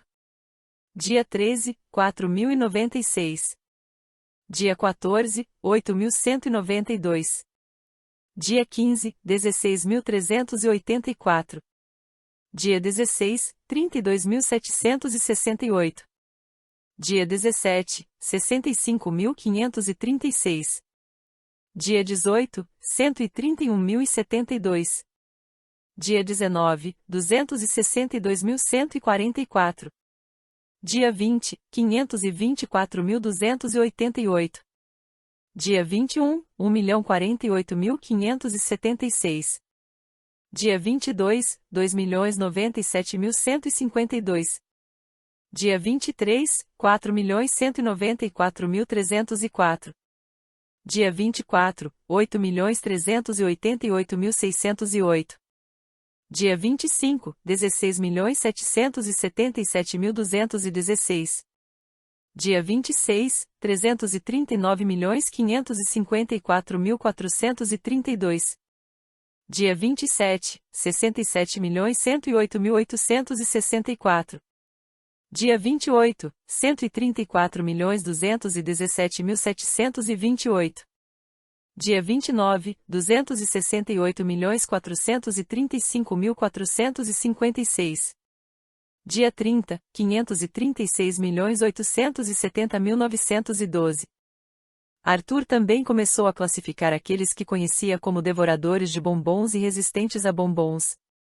Esse novo paradigma provou ser esclarecedor, pois ele descobriu que já não nutria a mesma simpatia e admiração pelos devoradores, passando a se solidarizar com os que lutavam para resistir, por exemplo. Seu amigo George era o queridinho das mulheres e toda semana aparecia de braços dados com um novo bombom. Por muito tempo, Arthur invejou o placar de George, pois ninguém conquistava mais mulheres do que ele, mas agora, se lhe fosse dada a opção, Arthur teria preferido uma única e maravilhosa namorada a dúzias de garotas fáceis, com quem passaria apenas uma noite. Contudo, se não mudasse seu comportamento em relação às mulheres, como iria encontrar essa pessoa especial? Impossível ter tudo, ou ele se dedicava a construir um relacionamento sério, o que demanda bastante tempo, ou saía com uma porção de mulheres. Infelizmente, não dá para guardar o bombom que já se comeu. Pensou o amigo Nicholas. As mulheres o adoravam e o chamavam para sair o tempo todo, mas ele dizia não à maioria delas, o que Arthur considerava uma loucura. Só que agora Nicholas parecia ter tirado a sorte grande, estava namorando há mais de 2 anos uma moça inteligente, divertida, bonita, que o próprio Arthur lhe havia apresentado. Por que ele entregou de bandeja uma garota tão especial? Porque, depois de sair com ela algumas vezes, não conseguiu resistir ao bombom seguinte que conheceu. O motorista também ponderou sobre os companheiros de pôquer. Até no jogo de cartas era possível resistir aos bombons, em vez de comê-los. Veja o Eric, apostava em todas as mãos, por mais remotas que fossem as chances de ganhar, e procurava forçar 08 outros jogadores a pular fora antes que tivessem oportunidade de vencê-lo. Thomas, por outro lado, entregava os pontos de cara, na maioria das vezes. Entretanto, quando tinha uma boa mão, procurava não vencer por pouco. Jogava de tal forma que todos continuassem a apostar até que a mesa estivesse alta, então abria as cartas. Thomas era o que ganhava com menos frequência no pôquer, porém, ele faturava as maiores quantias. Arthur sempre considerará aquele estilo de jogo enfadonho. Mas não havia nada de chato em ganhar. Quem sabe Arthur poderia aprender alguma coisa com o amigo. Thomas só se interessava pelas grandes boladas acumuladas, bem ao estilo do Sr. Patien, que não saía atrás de qualquer oportunidade, preferindo se guardar para os maiores clientes e as maiores vendas. Se Arthur pudesse descobrir um jeito de aplicar a teoria do bombom tanto na vida profissional quanto no pessoal, teria uma estratégia espetacular. Será que conseguiria? Até aquele momento, ele estava economizando dinheiro com algumas medidas simples, como gastar menos com bebida e jogo e comer em casa. O que mais poderia fazer? O que mais estaria disposto a fazer hoje para ser bem-sucedido no futuro? Enquanto dirigia de volta para casa, começou a preparar mentalmente uma lista. Coisas que estou disposto a fazer para ser bem-sucedido. Gastar menos? Sim. Reduzir gastos com lazer. Poupar mais? Sim. Tentar economizar $200 por semana. Melhorar de salário? Sim. Mas como? Arthur ainda estava pensando no que poderia fazer quando chegou em casa. O emprego de motorista o deixava com muito tempo livre, contudo demandava que estivesse disponível 24 horas por dia, 7 dias por semana. Simplesmente não havia jeito de arrumar outro emprego regular, como de entregador de pizzas, pois demoraria horas para entregar a calabresa do cliente caso o Sr. Patien o chamasse pelo celular. Precisava pesquisar um pouco mais e descobrir um trabalho que se encaixasse na sua realidade. Enquanto isso, será que haveria outras maneiras de aumentar sua renda? Respirou fundo, foi até o armário, abriu-o e pegou a coleção de cartões de beisebol. Nos Estados Unidos, como o beisebol é um esporte muito popular e antigo, esses cartões podem valer muita. Aquela coleção era sua paixão. Por 10 anos tinha sido um colecionador aplicado. Agora, alguns dos cartões deviam valer um bom dinheiro. Será que conseguiria se desfazer deles? Valeria a pena? Estava relutante por razões emocionais ou financeiras. Mais uma questão para pesar. Arthur não estava muito satisfeito com a lista que fizera. Talvez precisasse de uma abordagem diferente. Se definisse primeiro sua meta, conseguiria descobrir com mais facilidade os meios para alcançá-la. E o que ele havia decidido, nas 2 últimas semanas, que seria sua prioridade número 1? Qual era o tema principal das suas pesquisas na internet? O grande segredo que vinha guardando para si mesmo? Objetivo número 1. Entrar para a faculdade. Ele estava absolutamente convencido de que precisava fazer um curso de nível superior se quisesse ser bem-sucedido nas áreas que lhe interessava. Então, o que estaria disposto a fazer para alcançar essa meta? Gastar menos e poupar mais? Sim. E iria procurar outras maneiras de fazer dinheiro, aumentando seus ganhos e vendendo coisas de que não precisava.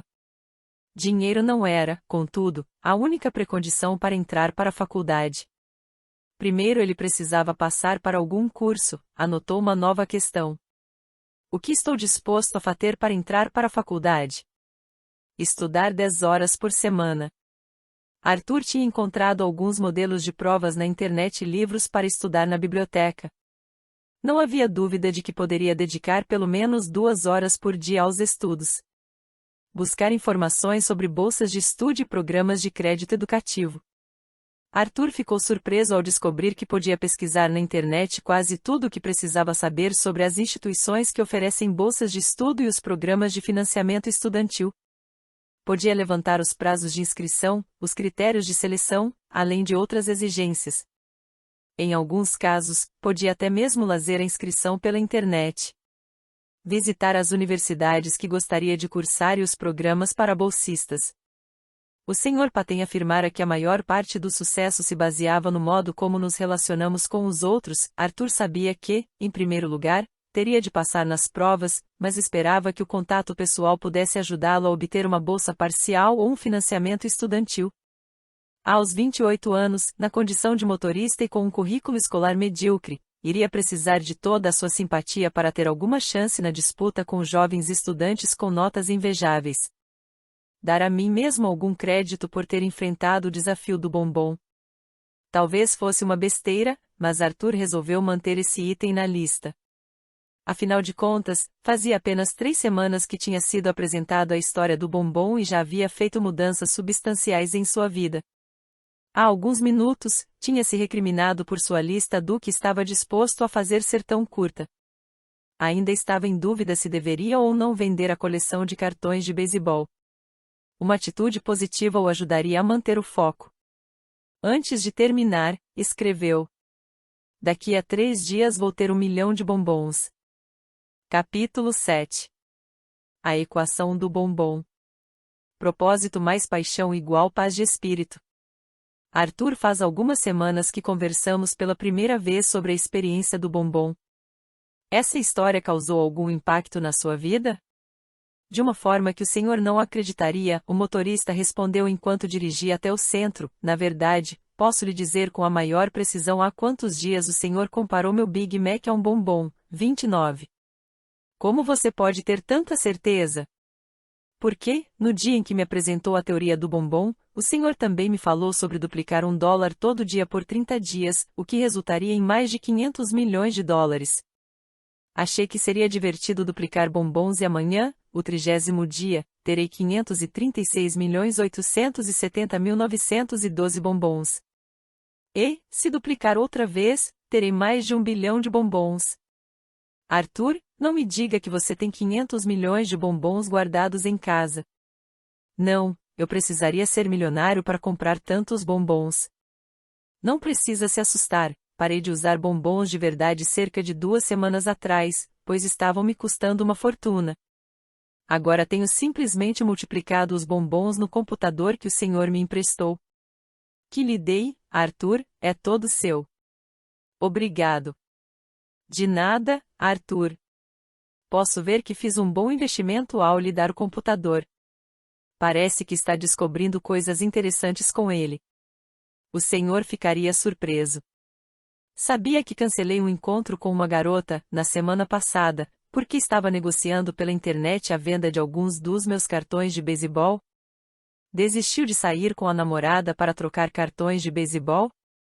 Trocar, não me vender, já ganhei mais de $3.000 ao convencer um comprador a levar 5 cartões, em vez de apenas um, e, se tivesse vendido toda a coleção de uma só vez para outro negociante, teria feito menos de $2.000.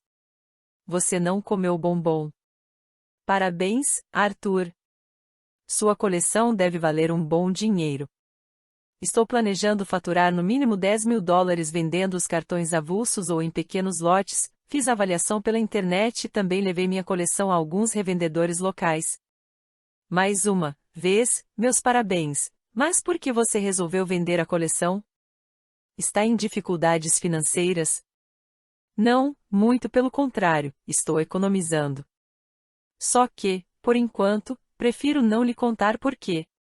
Tudo em, Arthur, posso lhe dar um conselho? Lógico. Quero que saiba que aprovo sua ambição e motivação, e estou certo de que conseguirá todo o sucesso que quiser. Mas qual é o conselho? Estou fazendo algo errado? Não, Arthur, só quero que saiba que todo mundo, inclusive eu, come um bombom de vez em quando. Não seja muito rígido com você mesmo, se cometer um deslize uma vez ou outra.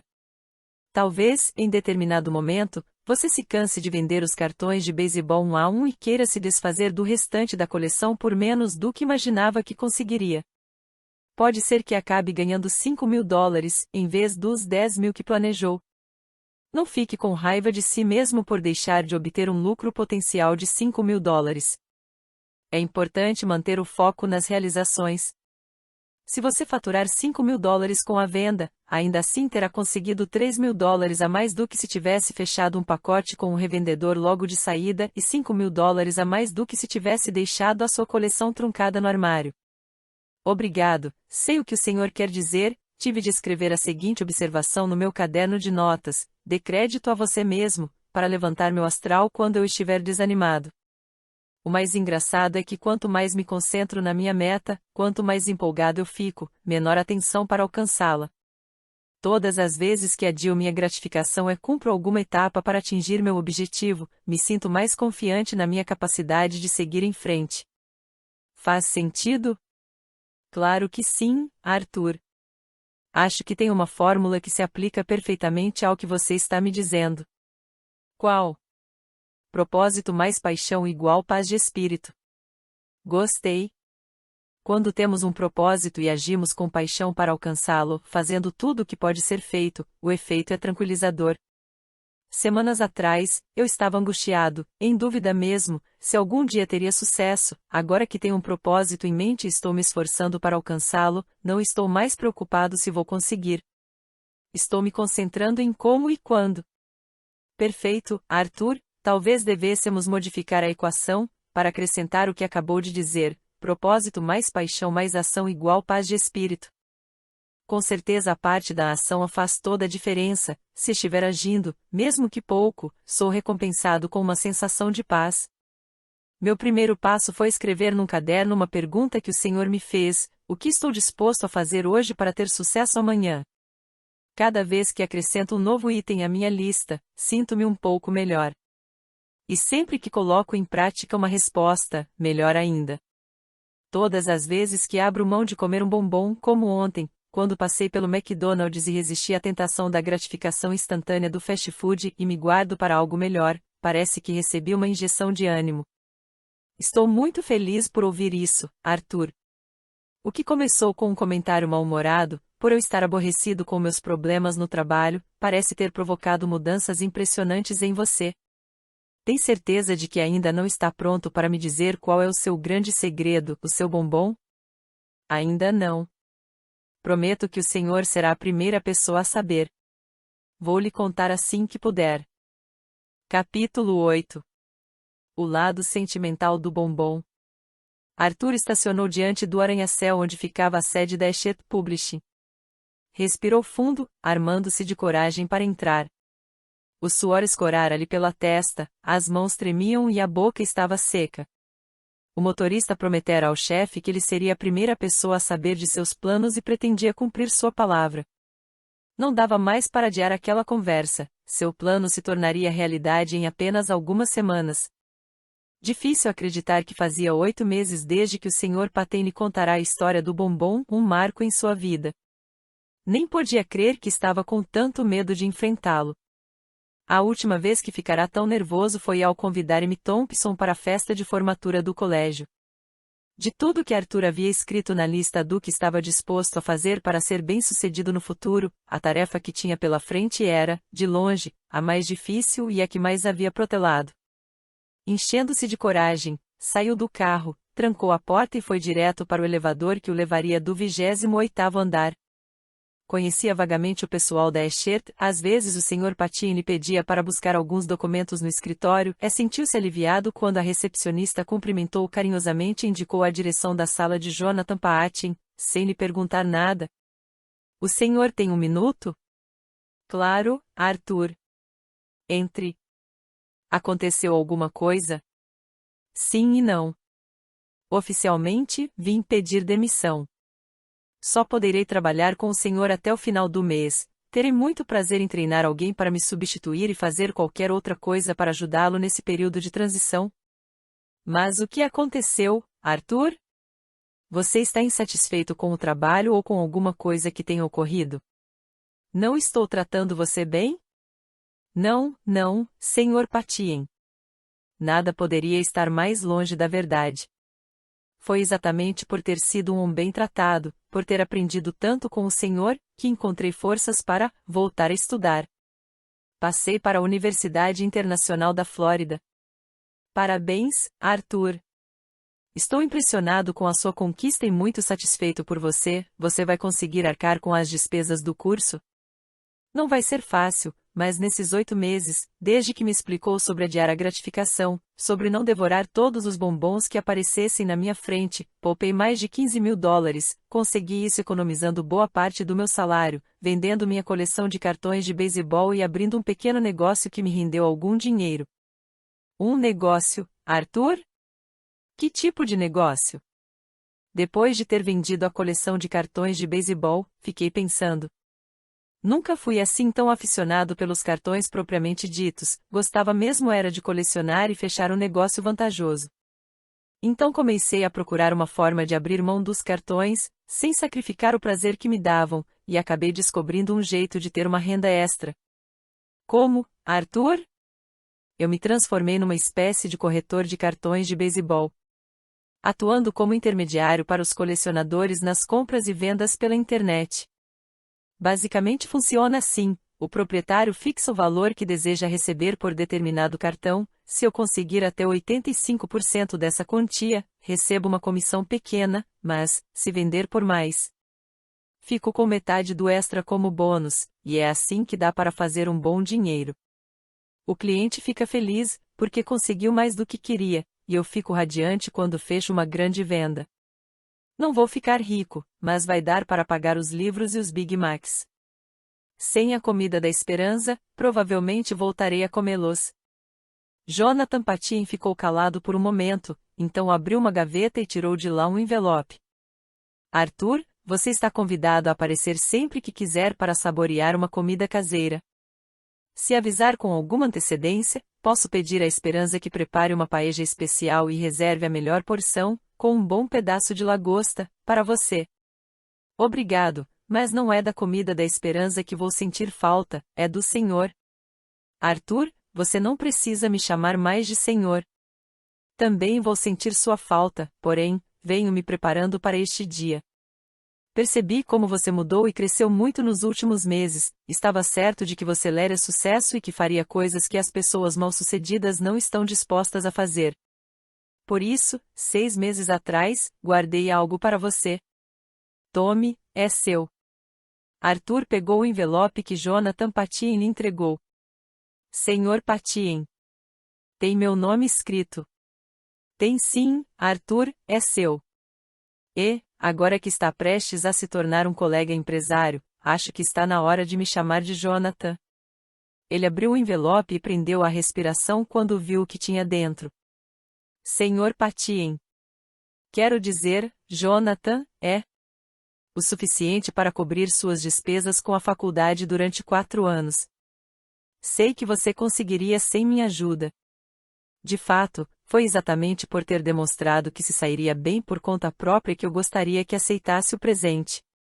Você trabalhou duro por longos anos e fez por merecer. É hora de apreciar um bombom ou 2. Também sei que um dia, quando for muito bem-sucedido, você fará o mesmo por alguém que tenha potencial e precise de um pouco de ajuda. Arthur deu um forte abraço em Jonathan. Os 2 homens ficaram abraçados por alguns segundos, visivelmente emocionados. Depois da parábola. Resistir aos bombons é mais que uma teoria, é um estilo de vida. Independentemente da sua profissão, do que você considera felicidade ou do que julga ser o relacionamento ideal, na esfera pessoal ou profissional, resistir aos bombons vai lhe trazer sucesso. Também não importa quantos doces estão ao alcance da sua mão. Qualquer pessoa pode obter bombons em fartura se seguir os princípios estabelecidos neste livro.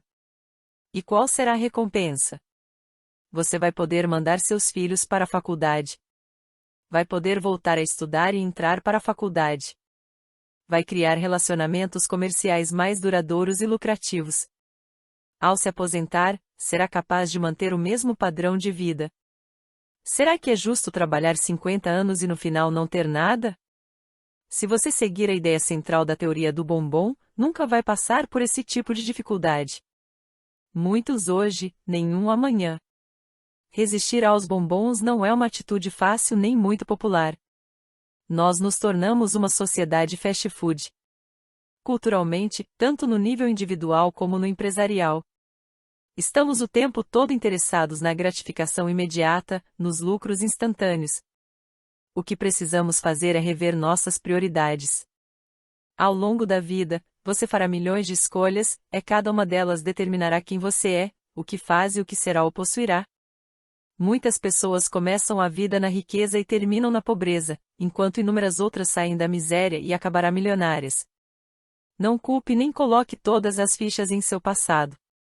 O importante é o que você faz com os recursos que tem hoje, como usa seus talentos, conhecimentos, personalidade, persistência, dinheiro e capacidade para resistir aos bombons. É isso o que importa. Então, como você deve aplicar essa teoria na sua vida? Vou lhe dar alguns exemplos verdadeiros que irão ajudá-lo a praticar e que Arthur aprendeu com a parábola. Começarei com a minha própria história. Se tivesse sido um dos participantes do experimento do bombom aos 4 anos, eu o teria comido antes mesmo de o pesquisador sair da sala. Maior crédito igual maior débito. Ganhei rios de dinheiro ao longo da vida. Contudo, durante anos, tive o hábito de gastar mais do que ganhava. Vivia no vermelho. Muitas vezes sem dinheiro para pagar as contas básicas. Mas não admitia deixar de fazer os pagamentos, porque isso se chocava frontalmente com os valores que meus pais me ensinaram. Passei então a usar a estratégia de pagar um empréstimo bancário com outro empréstimo, devorando os bombons meses antes de ganhá-los. As instituições de crédito me adoravam e me classificavam como cliente AA. Eu tinha à minha disposição irmã linha de crédito no valor de $250 mil. Apesar disso, detestava que minha aparência de homem de sucesso servisse de disfarce, encobrindo na verdade um fracassado. Não queria terminar como 90% da população, dependente da previdência social, dos filhos ou da capacidade de continuar trabalhando até morrer. Então, li sobre o experimento do bombom. E minha vida mudou tão completamente que me senti compelido a compartilhar essa singela sabedoria com o maior número de pessoas possível. Minha transformação começou de forma modesta. Eu tinha acabado de ser nomeado vice-presidente de uma multinacional e podia participar do plano de previdência da empresa, colaborando todo mês com um percentual do meu salário. Hesitei um pouco, mas acabei optando pela dedução. Embora hoje em dia não trabalhe mais para essa corporação, continuo a economizar parte do que ganho, todos os meses. Comecei a guardar meus bombons na meia-idade e adivinham o que aconteceu? Eu poderia me aposentar hoje e viver confortavelmente pelo resto da vida. Super poupador ou super gastador? É na paixão por ajudar os outros que encontro motivação para o trabalho. Entretanto, se ficar cansado, doente, decepcionado ou se decidir partir para um novo desafio, posso simplesmente desistir de dar palestras, pois serei capaz de me sustentar. Você faz ideia da liberdade que isso me traz? E o alívio que representa para minha filha?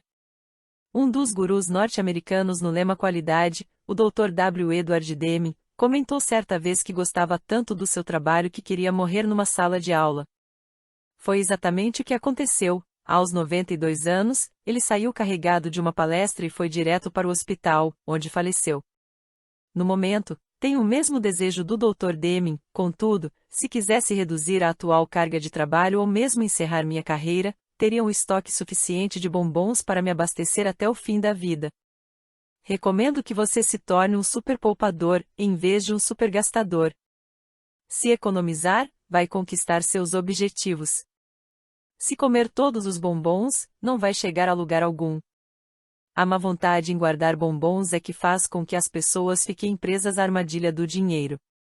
Nos Estados Unidos, o país mais rico do mundo, o nível de poupança, infelizmente, é baixo.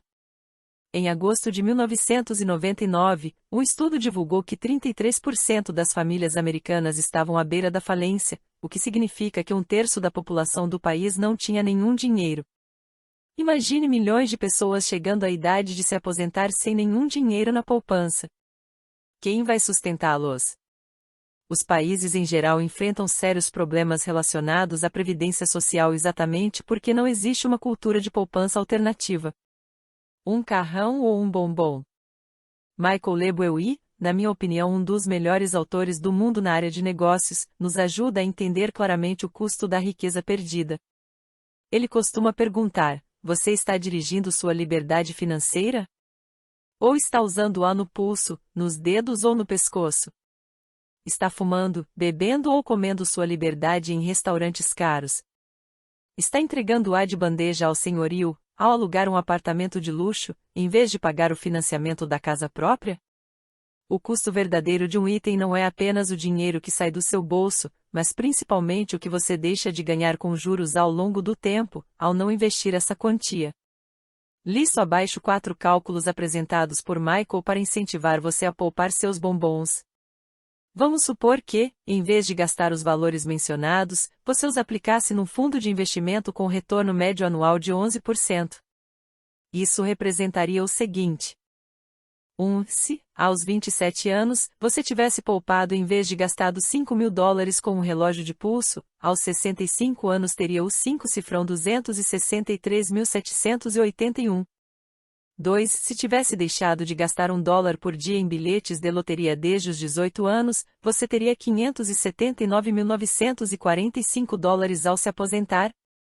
3. Se tivesse poupado $5 por dia em fast food, cigarro e bebida dos 21 aos 65 anos, hoje teria a quantia extra de $2.080.121.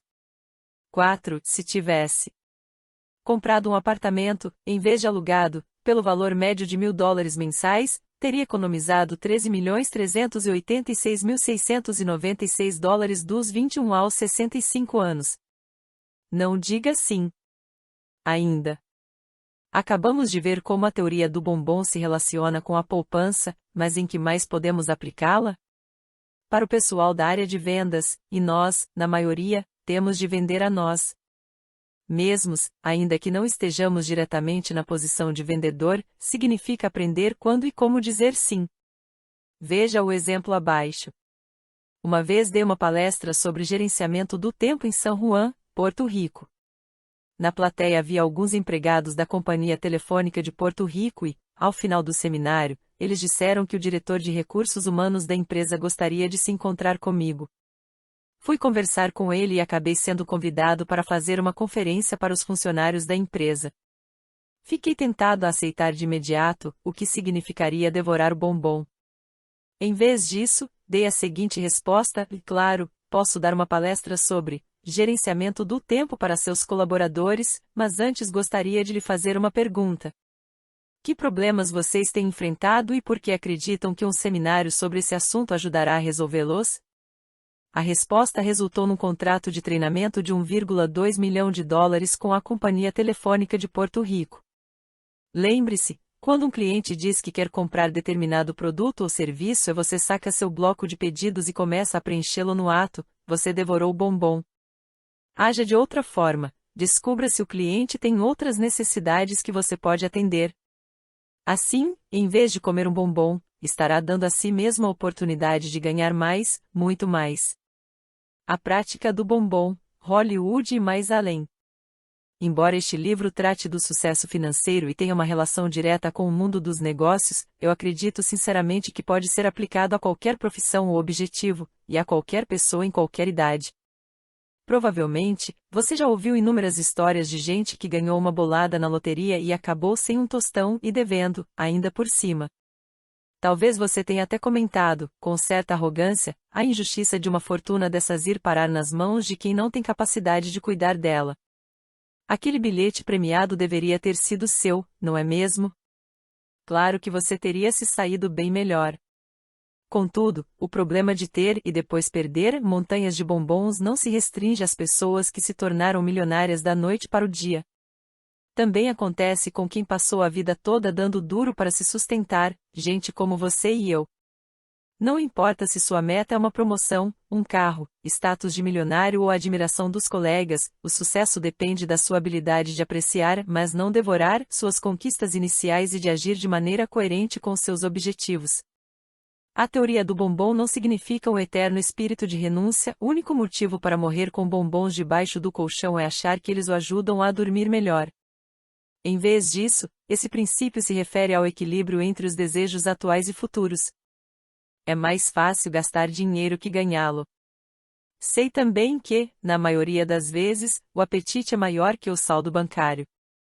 Porém, até mesmo uma história de sucesso pode terminar em nada por causa de escolhas equivocadas. Quantas vezes você já viu uma celebridade endinheirada? Um alto executivo ou uma pessoa pública perder tudo por conta de uma decisão financeira errada?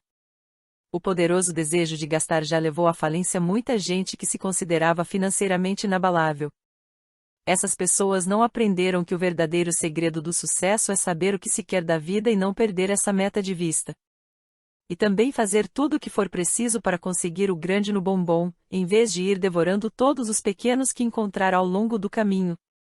São muitas as estradas para quem busca a realização, mas espero ter conseguido provar que o verdadeiro sucesso é fruto de uma combinação única de paciência com perseverança e foco constante na meta de longo prazo. Vou lhe dar alguns exemplos para ilustrar meu ponto de vista. O desafio do pirata. Johnny Depp foi criado com dificuldade pela mãe solteira e abandonou os estudos antes de concluir o ensino médio, mas soube administrar sua carreira e hoje é considerado pelos colegas uma das grandes cabeças do meio artístico. Ele não escolheu o caminho mais fácil para o sucesso, que chegou a Hollywood. Aos 21 anos, fez sua estreia no cinema no clássico filme de horror, A Hora do Pesadelo, e 3 anos depois estava ganhando $45 mil por episódio na série Anjos da Lei, que o transformou em símbolo sexual das adolescentes, status que manteve durante os 3 anos em que estrelou o seriado. Teria sido compreensível, para alguém com raízes tão humildes quanto as de Depp, simplesmente relaxar e aproveitar o dinheiro e a popularidade conquistados. Contudo, o ator declarou não querer se tornar um produto de Hollywood, largou o seriado no meio e assumiu os riscos de representar o papel do ingênuo e deformado Edward Mãos de Tesoura. O resultado foi sua primeira indicação para o Globo de Ouro e convites para protagonizar outros papéis difíceis em filmes tão diferentes como Corações em Conflito e Ed Wood. No início de 2001, Depp recebeu uma oferta de $10 milhões para fazer o papel do Capitão Jack Sparrow no filme Piratas do Caribe. Esse filme poderia ter sido mera diversão para o ator, um cachê altíssimo para um papel coadjuvante. Quais seriam as dificuldades de protagonizar um pirata num filme inspirado num brinquedo da Disney World? Depp provou novamente ser mais do que um rostinho bonito. Ele arriscou ser demitido ao aparecer no estúdio com dreadlocks e trancinhas, dentes de ouro e a aura de Keith Richards, célebre músico da banda Rolling Stones, em quem baseou seu personagem. Os executivos da Disney ficaram aterrorizados, porém, mesmo de má vontade, permitiram que o ator representasse o papel com aquele visual. A intuição e o talento de Johnny Depp lhe valeram uma indicação ao Oscar. Até o presente, Depp não dá sinais de querer descontar seus bombons, foge da publicidade fácil e declara que prefere passar as horas livres brincando com os filhos, a menina e o menino que teve com a modelo e atriz Vanessa Paradis, em vez de perder tempo com badalações. Para o ator, o sucesso não é apenas um meio de ganhar dinheiro. Meu desafio é fazer algo inovador, que não tenha sido massificado na consciência do público, disse Depp, em março de 2004, ao ser entrevistado pela revista Time. Se não fosse assim, não faria o menor sentido ser ator. O cheque de $10 milhões. Jim Carrey chegou a Hollywood com um histórico familiar bastante conturbado, quase nenhuma instrução e apenas um talento comprovado, o de fazer as pessoas rirem. Embora aspirasse ser mais que um comediante, sabia que para chegar aonde pretendia fazer papéis sérios, primeiro teria de ser bem-sucedido em papéis cômicos. Como meu primo Jorge Pousada, que aprendeu a ser receptor e a rebater com a esquerda, quando o que mais queria era jogar na segunda base. Carrey fez as pessoas darem gargalhadas mesmo quando não tinha a menor vontade de rir, porque acreditava que fazia aquilo melhor que qualquer outro comediante. Embora tivesse fortes crises de depressão no início da carreira, Carrey conseguiu manter-se motivado com um truque que qualquer pessoa pode imitar: assinou um cheque pré-datado, endossado a si próprio, no valor de $10 milhões. Carregava-o consigo o tempo todo. Quando se sentia desanimado, tirava o cheque da carteira e imaginava que estava sacando aquela fortuna. Ele visualizava a vida que teria e os ótimos personagens que interpretaria quando tivesse aquele saldo milionário. Sua capacidade de estabelecer e manter um propósito acabou sendo recompensada. Carrey pôde sacar os $10 milhões, quase na data que havia escrito no cheque, e diversificou sua carreira. Do humor rasgado de Ace Ventura chegou à comédia mais sofisticada Brilho Eterno de uma Mente Sem Lembranças, filme que ganhou o Oscar de melhor roteiro original. Você não precisa fazer as caretas de Jim Carrey para garantir seu próprio sucesso, mas pode seguir seu exemplo de outra maneira. Estabeleça um objetivo, o maior bombom que deseja na sua vida, e o mantenha no seu campo de visão o tempo todo, assim o doce sabor do sucesso permanente será todo seu. E esse deve ser o sucesso que você definiu para si mesmo, não a visão que outra pessoa tem de sucesso. Ter de adiar a gratificação e, ao mesmo tempo, proteger-se das inevitáveis decepções ao longo do caminho é bastante difícil. Suas metas precisam estar enraizadas em você para que se sinta motivado a mantê-las e alcançá-las. Por outro lado, é muito fácil comer os bombons, seja na forma de dinheiro, emprego ou relacionamento, quando você não dá a mínima para o futuro. Mas, quando seus objetivos são claros e absolutamente seus, a teoria do bombom se transforma num estilo de vida. O mundo é dos bombons. Minha coautora, Ellen, e suas duas filhas incorporaram a teoria do bombom em suas rotinas diárias. Agora, essa filosofia de vida faz parte de todas as decisões que tomam, sejam grandes ou pequenas. As três passaram até a falar na língua do bombom dentro de casa. No entanto, há menos de um ano. Na primeira vez em que conversei com Ellen sobre escrever este livro, ela não podia prever que esta história se aplicaria à sua vida. Para mim fez sentido como uma teoria para a gestão de negócios, mas no primeiro momento não entendi sua aplicação fora do ambiente empresarial e relutei em aceitá-la, diz Ellen. Literalmente quebrada depois que um ex-namorado raspou sua conta bancária, ela protestou, mas, e se você não tiver nenhum bombom ao qual resistir? Eu preciso comer o bombom ou vou morrer de fome. Entretanto, no momento em que Ellen parou de pensar na teoria apenas em termos corporativos, descobriu que podia aplicá-la em praticamente todas as situações, e com recompensas financeiras surpreendentes. Um belo dia. Contei às minhas filhas como era importante resistir aos bombons e, no dia seguinte, a mais nova me mostrou a lista dos presentes que queria para seu aniversário de 16 anos. Examinei a lista e convenci-me de que ela estava negando tanto a teoria do bombom quanto nossa realidade financeira. A lista ia de lingerie a sapatos, incluindo calças jeans e camisetas, ludo de grifes caríssimas, sem falar nas bolsas Louis Vuitton, na maquiagem MAC e no carro dos seus sonhos, um Porsche. Mas, antes que Ellen tivesse chance de reclamar, a filha falou: "Não é que eu esteja esperando que você vá me dar um desses presentes, mas é o que eu quero.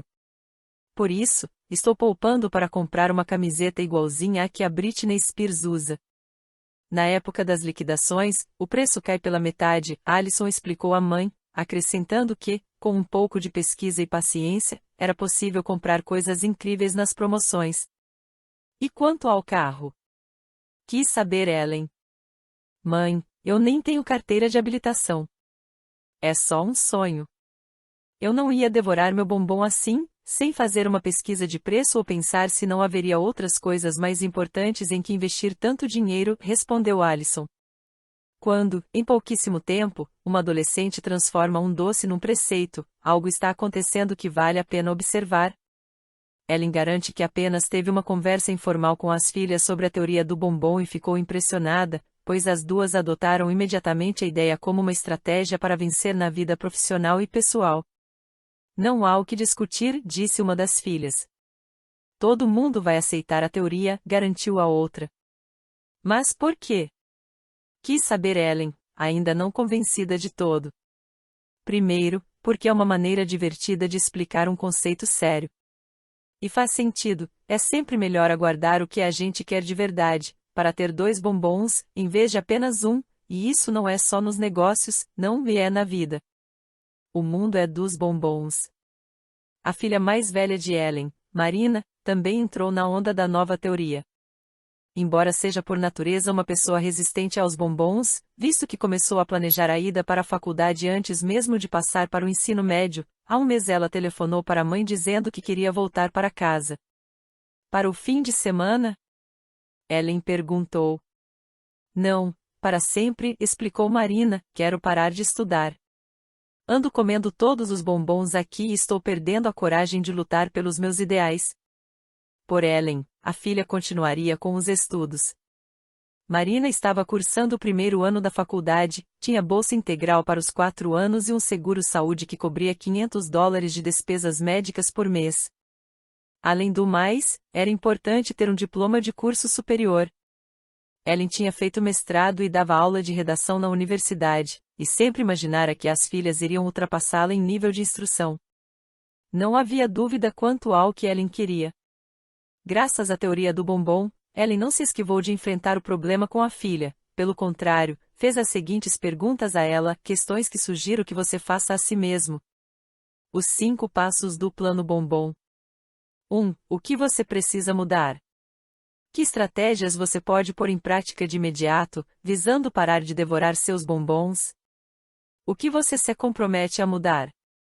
2. Quais são seus pontos fortes? E os fracos? Em que aspectos você precisa melhorar e qual a melhor maneira de fazer isso? 3. Quais são suas principais metas? Escolha pelo menos 5 e anote-as num papel. Depois escreva o que precisa fazer para atingir cada uma delas. 4. Qual o seu plano? Tome nota. Se você não sabe qual é o seu objetivo, nunca vai alcançá-lo. 5. O que você está fazendo para transformar o plano em ação? O que vai fazer hoje, amanhã, semana que vem, ano que vem, para alcançar seu objetivo? Ou, em outras palavras, como Arthur aprendeu na parábola, o que você está disposto a fazer que pessoas mal-sucedidas não querem fazer? Marina, cujo objetivo número 1 é ser atriz, estava disposta a trancar a faculdade para investir em aulas de arte dramática. Ela assumiu o compromisso de procurar um agente, mudar-se para Los Angeles, candidatar-se a um papel ou fazer diariamente testes de representação, além de encontrar um emprego para bancar suas tentativas, completar os estudos universitários quando puder pagar por eles com o cachê de atriz. Ellen diz que não tem dúvida de que a filha vai realizar o desejo de ser atriz. Marina não só sabe o que quer como também o que tem de fazer para chegar aonde sonha. O 6º passo. Qual o bombom de seus sonhos? Como vai consegui-lo? Tenho certeza de que os 5 passos vão levá-lo ao sucesso, quaisquer que sejam sua idade, o desafio e as circunstâncias. Quero, contudo, adicionar mais um passo à lista. Seja perseverante, insista, não desista.